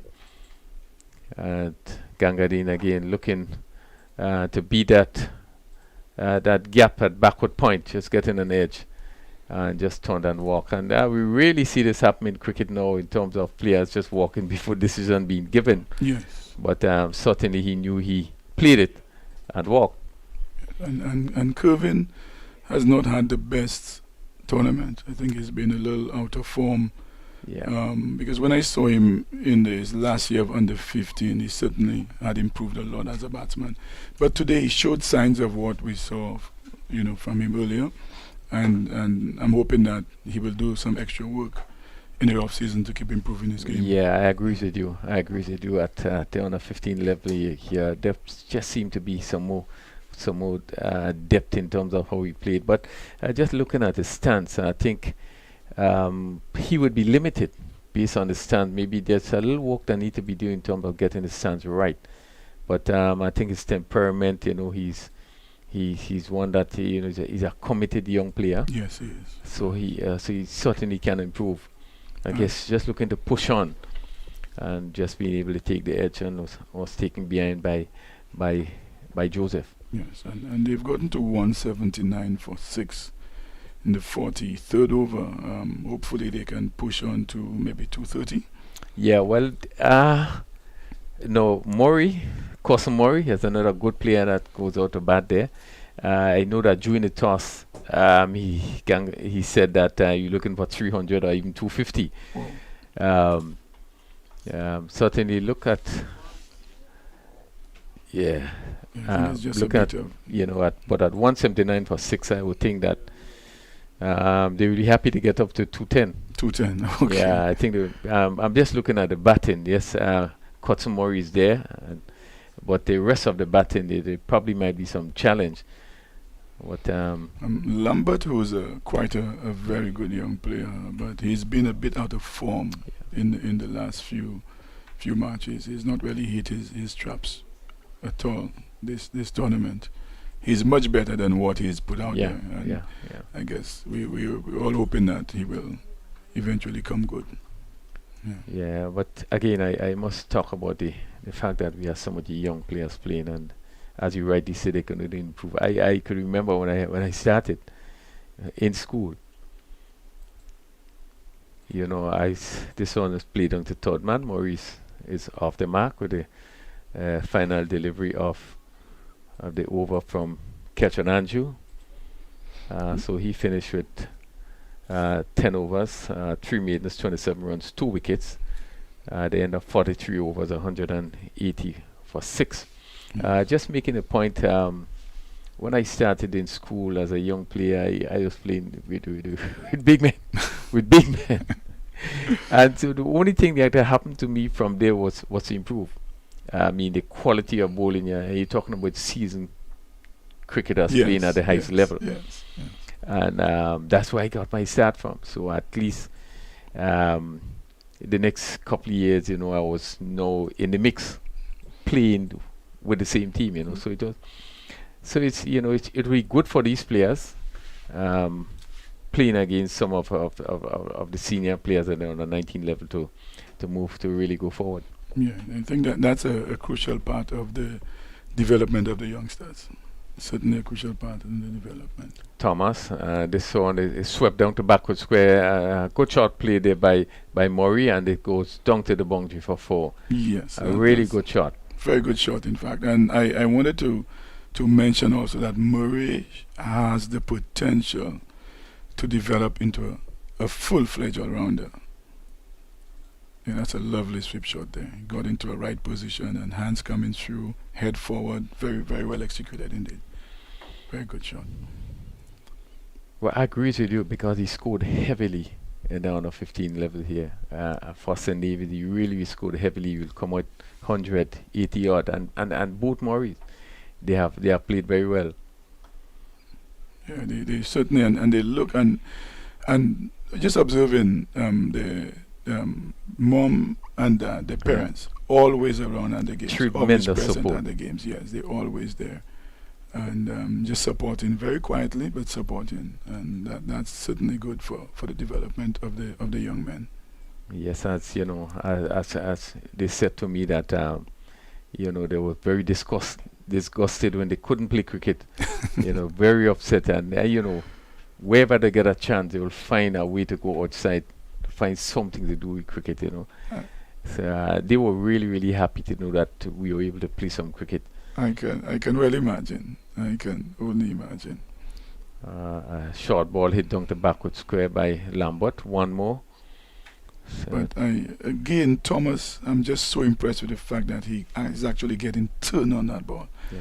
And when they're so young, I mean, if they can spin the ball, encourage them to spin. Yeah. And he's certainly getting turned on that ball. And you know, with the watchful eye of his coach or coaches, he certainly has the potential to. Yeah, to develop. certainly, Yes, he's one that yes. can go forward, and the mere fact that he's not flat, so he give the ball some air. He You know, he does. could create more doubt in the batsman, and it Correct. was more challenging. You do not see much of these bowlers around. And he's not, as you said, he's not afraid to throw it up. He's not afraid at all. Yeah. I think as his game progresses, he may be able to add a straighter one to it Yeah, and add the one that will drift away from the right-hander. For now, it's mainly the one pitching outside off and Okay. spinning into the right-handers. that's With right. a little more variation, he can certainly create quite a bit of doubt Yeah, in the and, minds of the batsmen. and I think the first thing, as he's doing the first thing, and that's being able to get it right first. Absolutely. And after that, you know, you could develop into Yes, some variation. yes. But I certainly like what I see from him. And I mean, he bowled a particular over, he bowled some real beauties.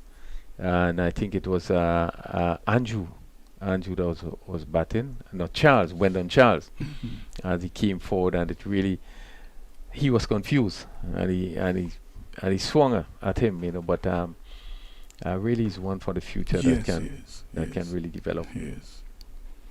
It's really good. So it's 187 for 6. We have 44 overs completed. And Andrew finishing his spell of 2 for 27.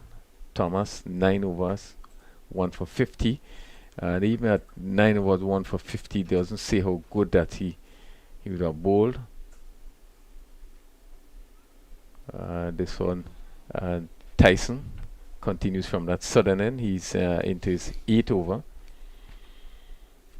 So far, done for 13. Yes. Just making a point in terms of Thomas having 1 for 50.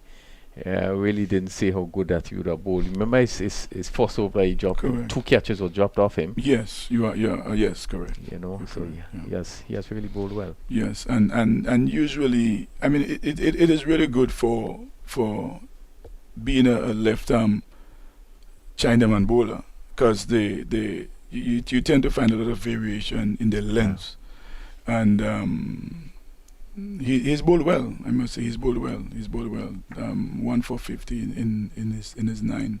He's done very well.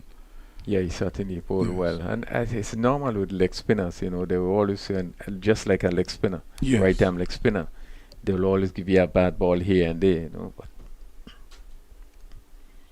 so Tyson bowling Lambert. I believe Tyson went to England with the West Yes, Indies under 15s. Tyson went to England Yes. together with Devon Joseph. Devon Joseph. They both went. Yes. And just to another young player, Devani, tremendous potential. Also, both with the bat and the glove. Yeah. Yes, behind the stumps. Yeah, Good so young making really talented players. Devon Joseph have not lived up in terms of making the amount of runs that we expect, but technically he's a song player, and one would think it's a matter of time that we really begin to score. Yes, and they go through different phases. Yeah. And it's important that the parents and the coaches support them throughout, whether they score 5 runs, they take a duck, or they score 100. Yeah. They must always know that they have the support of the parents and the coaches. Yeah, I think there's a good platform is being set. We are able to take a closer look at each of the players individually, and as you said, really some mechanism and structure will be put in place so to further develop these young players. Yeah, and this was a wide one down the leg side. Allowed appeal. Well, Yeah. it wasn't given wide, so Yeah, listen, this disappointment shown there by Tyson. Let's see what happens. Yeah, really no bad day, really far Yes. from the bat. As it went down the leg side. was it called a wide? It wasn't called a Yeah, wide, but okay. it should have been called a wide.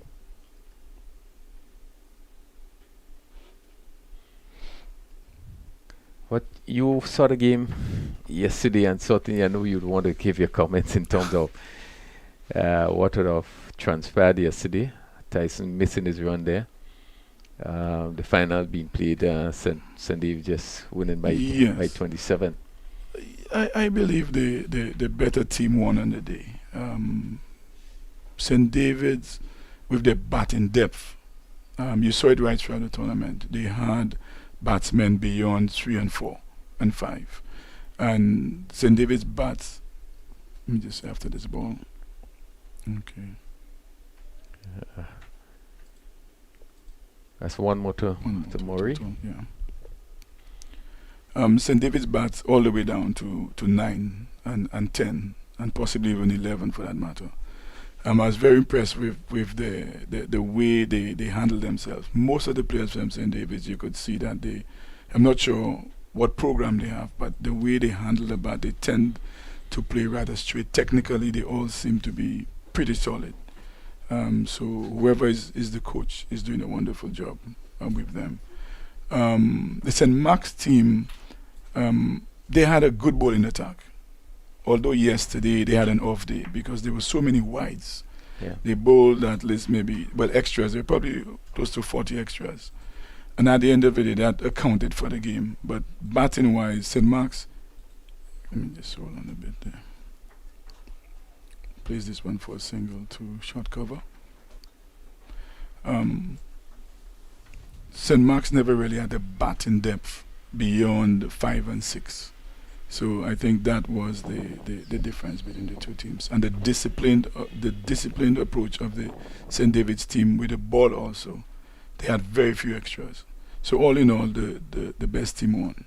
Absolutely. Look at the swing there. Hit on the pad, down the leg side. Well, you certainly assess it really good. In that, I thought one area that was evident yesterday is that St. David's didn't have much extras, as they would have usually have. I think there was more discipline in the bowling attack yesterday. I think that was very evident. Yes. St. Mark's. They gave nothing away. The batsmen had to fight for everything. Once again, you look at the sweep and we see the signal. This one goes down to a long leg region. Fielder coming around from leg by signal. Fielder coming around from a wide long on, having to run to his right. So they picked. So that's 2 more. 193 for 6. We are actually up to probably one of 193 for 6 is probably a good score when we look at the games that have been played before. So that team B will have to score well to get to that total of 193. Well, team B has the lineup, I believe, to challenge that total, and in fact 200 in my view may not be sufficient for them. This one is hit down to a good catch taken down on the mid wicket boundary. The Andrews, that ball have been struck very firmly, and Andrew coming around comfortably take that catch, as we're going to see the replay here. Once again, Thomas, a lot of air and swung down to mid wicket on the boundary. Let's see Andrew. He comes around. Make it rather simple. Yes. As he is it Lambert? Lambert. Yes. Lambert. You got to see that. Yeah, maybe a little difficulty with the execution of the shot there. Maybe he should have been more forward trying to hit it, as opposed to opening up so much to get it through to the leg side. In time they will. I think he was looking for power. So you just open more to swing. Yes. And you can't blame him. This is the 47th. We're moving into the 47th over now. 3 more overs to go. So they have to try to accelerate and probably get to your 210 then. Embleton Bijan comes in and he places Lambert. Let's see, Thomas has picked up this second wicket. really bowled well.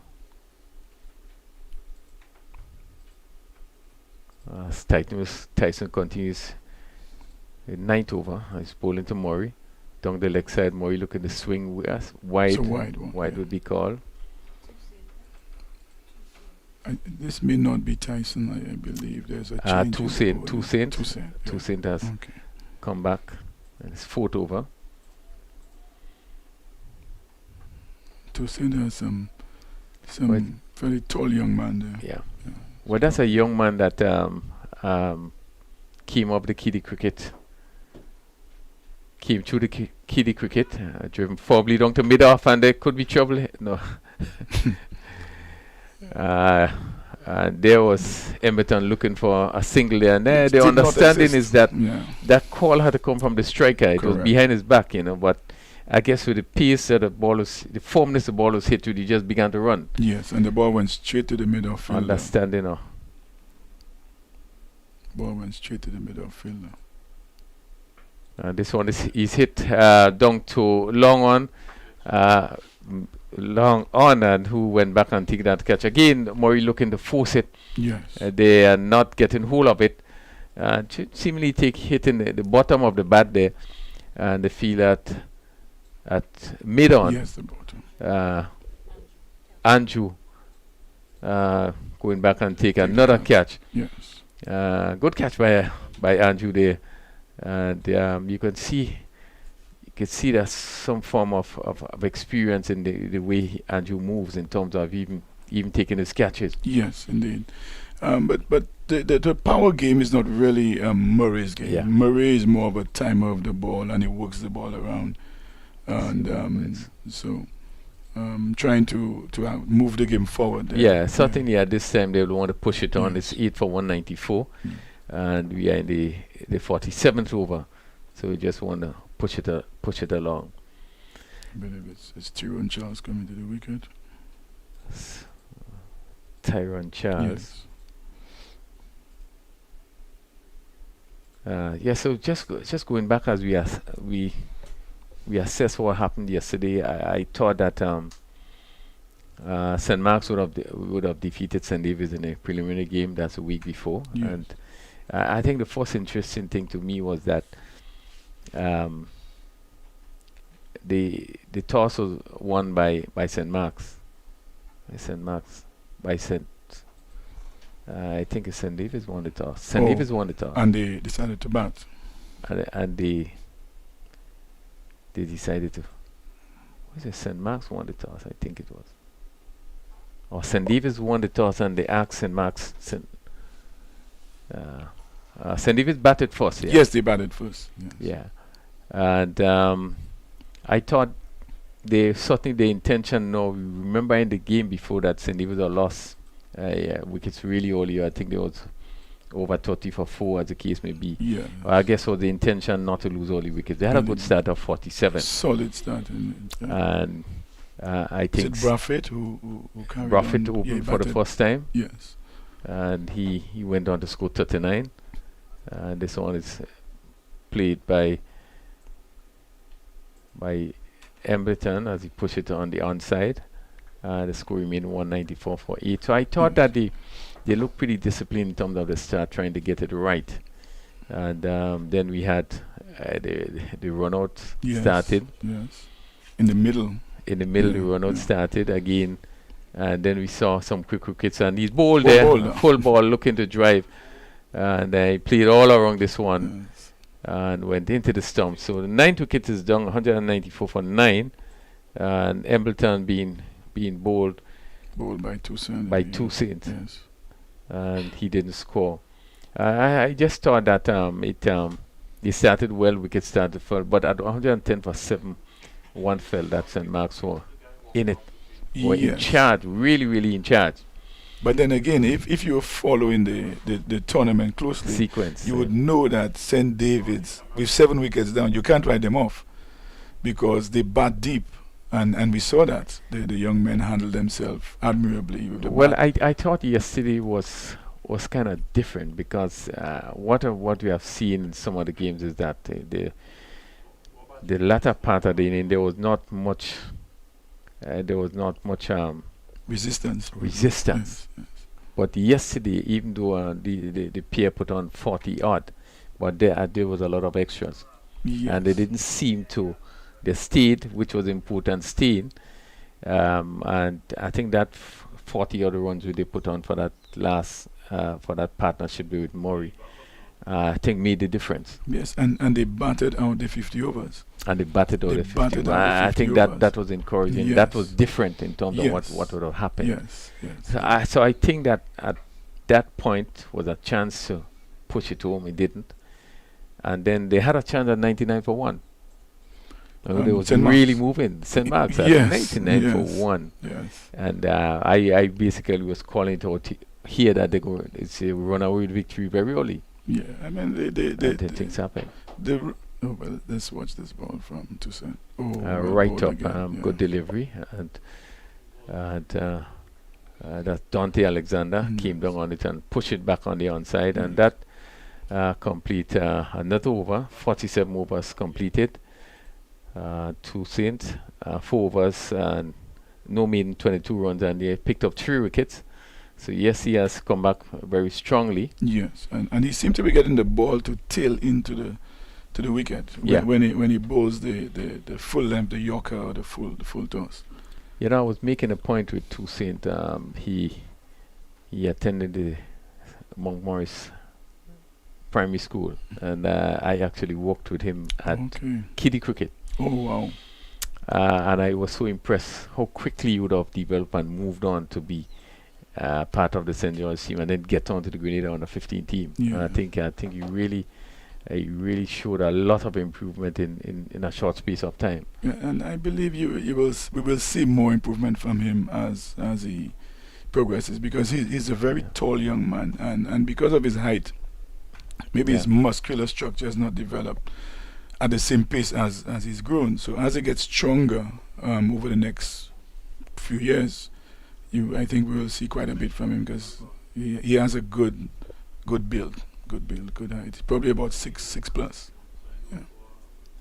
Well, Tyson is it. I'm going to pick it up down the leg side. It could be wide signal. Ball just staying down a bit. Yeah, I Yeah. was very impressed to see how quickly he came on, represented the Grenada at the under 15 level, and has since been doing well. I saw him bat in the game against St. Patrick's where he scored 45, and Yeah. actually I umpired that game, and I was really impressed with what I Yes. saw. He applied himself well. Yeah.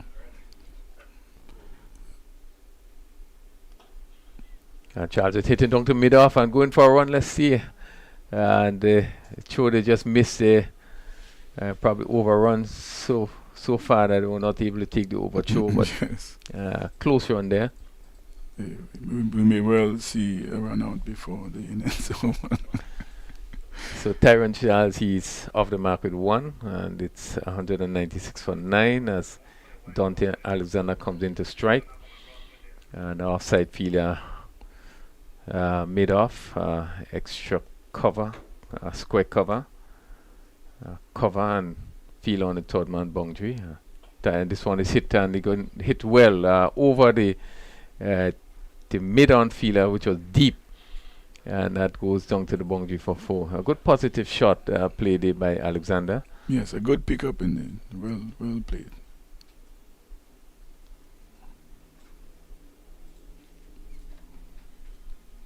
Dropping just inside the rope there.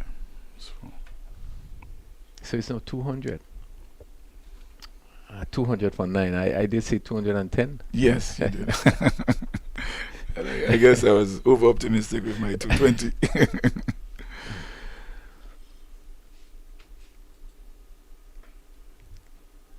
This one is played to Bishop at short extra cover or mid-off. At mid-off. As you mentioned, Bishop, I'm saying it's actually frightening that St. David's won with Bishop not being informed. Had Bishop been informed, maybe the finals would have been decided from very early. Because and this one is driven down the long on. Again, ball pitched up by Tyson, and Played well down to the long on fielder. That's one more, 201 and 6 to Alexander. You made a very, very interesting point there in terms of Bishop. I don't think he played well throughout the series. He had one score of 55, but there was some more purpose in his batting yesterday. But yesterday he did. You're right. Yeah. Yesterday he did try to. Yeah. He did apply himself, but yeah. sometimes the youngsters go through challenges where they a little confidence crisis and so on. I think he's without a doubt one of our brightest prospects in the Windward Islands, and it's only a matter of time before he comes good, because he's a very high quality player. We saw some of that during the T20. Being the leading run scorer during that tournament. That's right. He literally took apart all the attacks anytime he wanted to. So within the next few weeks, I'm expecting that he will just come back into his own. And I'm saying, I mean, St. David's won without Bishop being involved. That's certainly an important point you made, Bishop, without team being involved, because he really didn't do much as this one was hit to cover. Let's see if it went to hand there as the fielder moved to the right, and it just seemed to be in and out. A difficult one. Yes, it's very clear that he didn't really perform well with the bat. They was able to get up to 168 and being able to defend it. Yeah, but I've seen him. I followed him during the under 15 days. I've seen him play for the Windwards, under 15s, under 19s, under 17s. He's certainly a fine young player.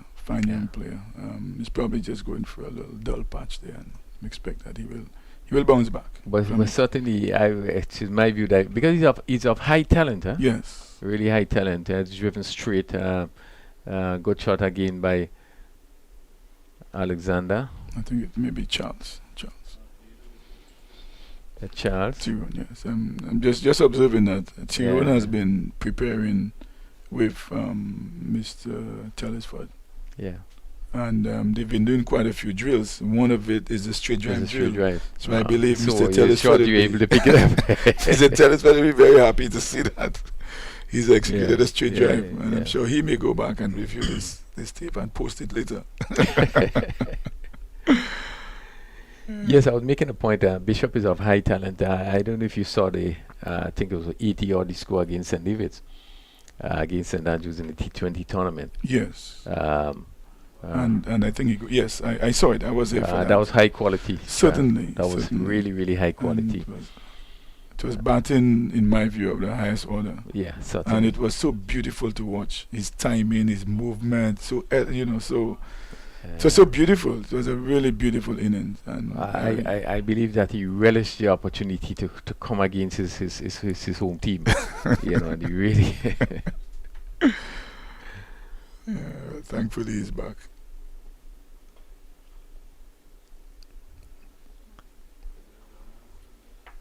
Certainly, we expect quite a bit from him. I think himself and even Ugis, I expect him to really push on.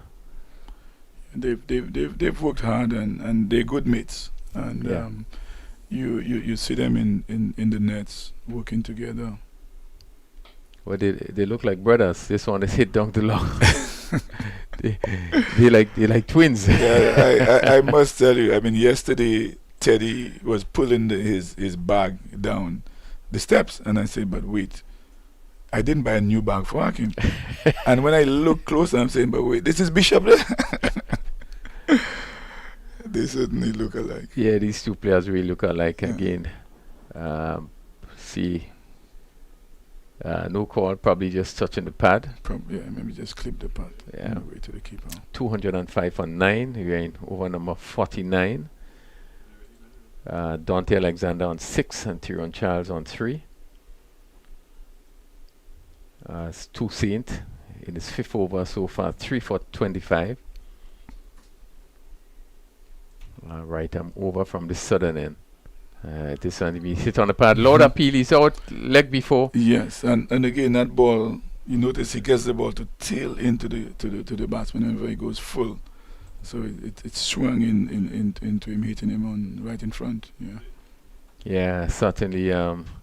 Again, keeping the ball up to the batter, just seemed to be swinging in there, and hit on the pad. The umpires had no hesitation as we look at it here, and that concludes the inning of Team A. 205 all out, and it means that Team B would need to get 206 for victory. It is a good challenging score. Yes, it's a reasonable score, and with I think when we look back at what have happened in the tournament before, in terms of the scores that have been made, 205 could be very, very challenging for Team B, even though we think that that Team B might probably have some batting that can challenge. But I think it's a challenging score. it is. It's a challenging score, and it can't go anyway. If Bishop comes off, you know, Yes. it could be different. But If he comes up, they may get there in 40 overs. Yeah. well, we have come to the first half of the innings. The first half of the innings, 205. Team A scored in 48.5 overs. And just to look at the bowling, Andrew, he had 3 for 27. And 2 for 27, Andrew. 4 for 25, Toussaint. 2 for 51, the Shante Thomas. The batting, we saw once again Akim Ogis. 89 will be disappointed. 89 from 99 deliveries, hit 5 fours and 4 sixes. Be disappointed not to get to that 100 mark. And then Gangadini captain 20 and Ronald Walker 15. So at 48.5 over, Team A scored 205. And we certainly would look forward for you joining us probably in the next half an hour. Team B would make an effort to get to 260, 206 for victory. Once again, I want to thank Mr. Ogis' presence here. You know, we have certainly welcomed you here and being part of us, and we want to really thank you. So on behalf of Mr. Ogis and myself, we thank you for being with us and hope that you'll join us probably in just about half an hour. Thank you. Thank you.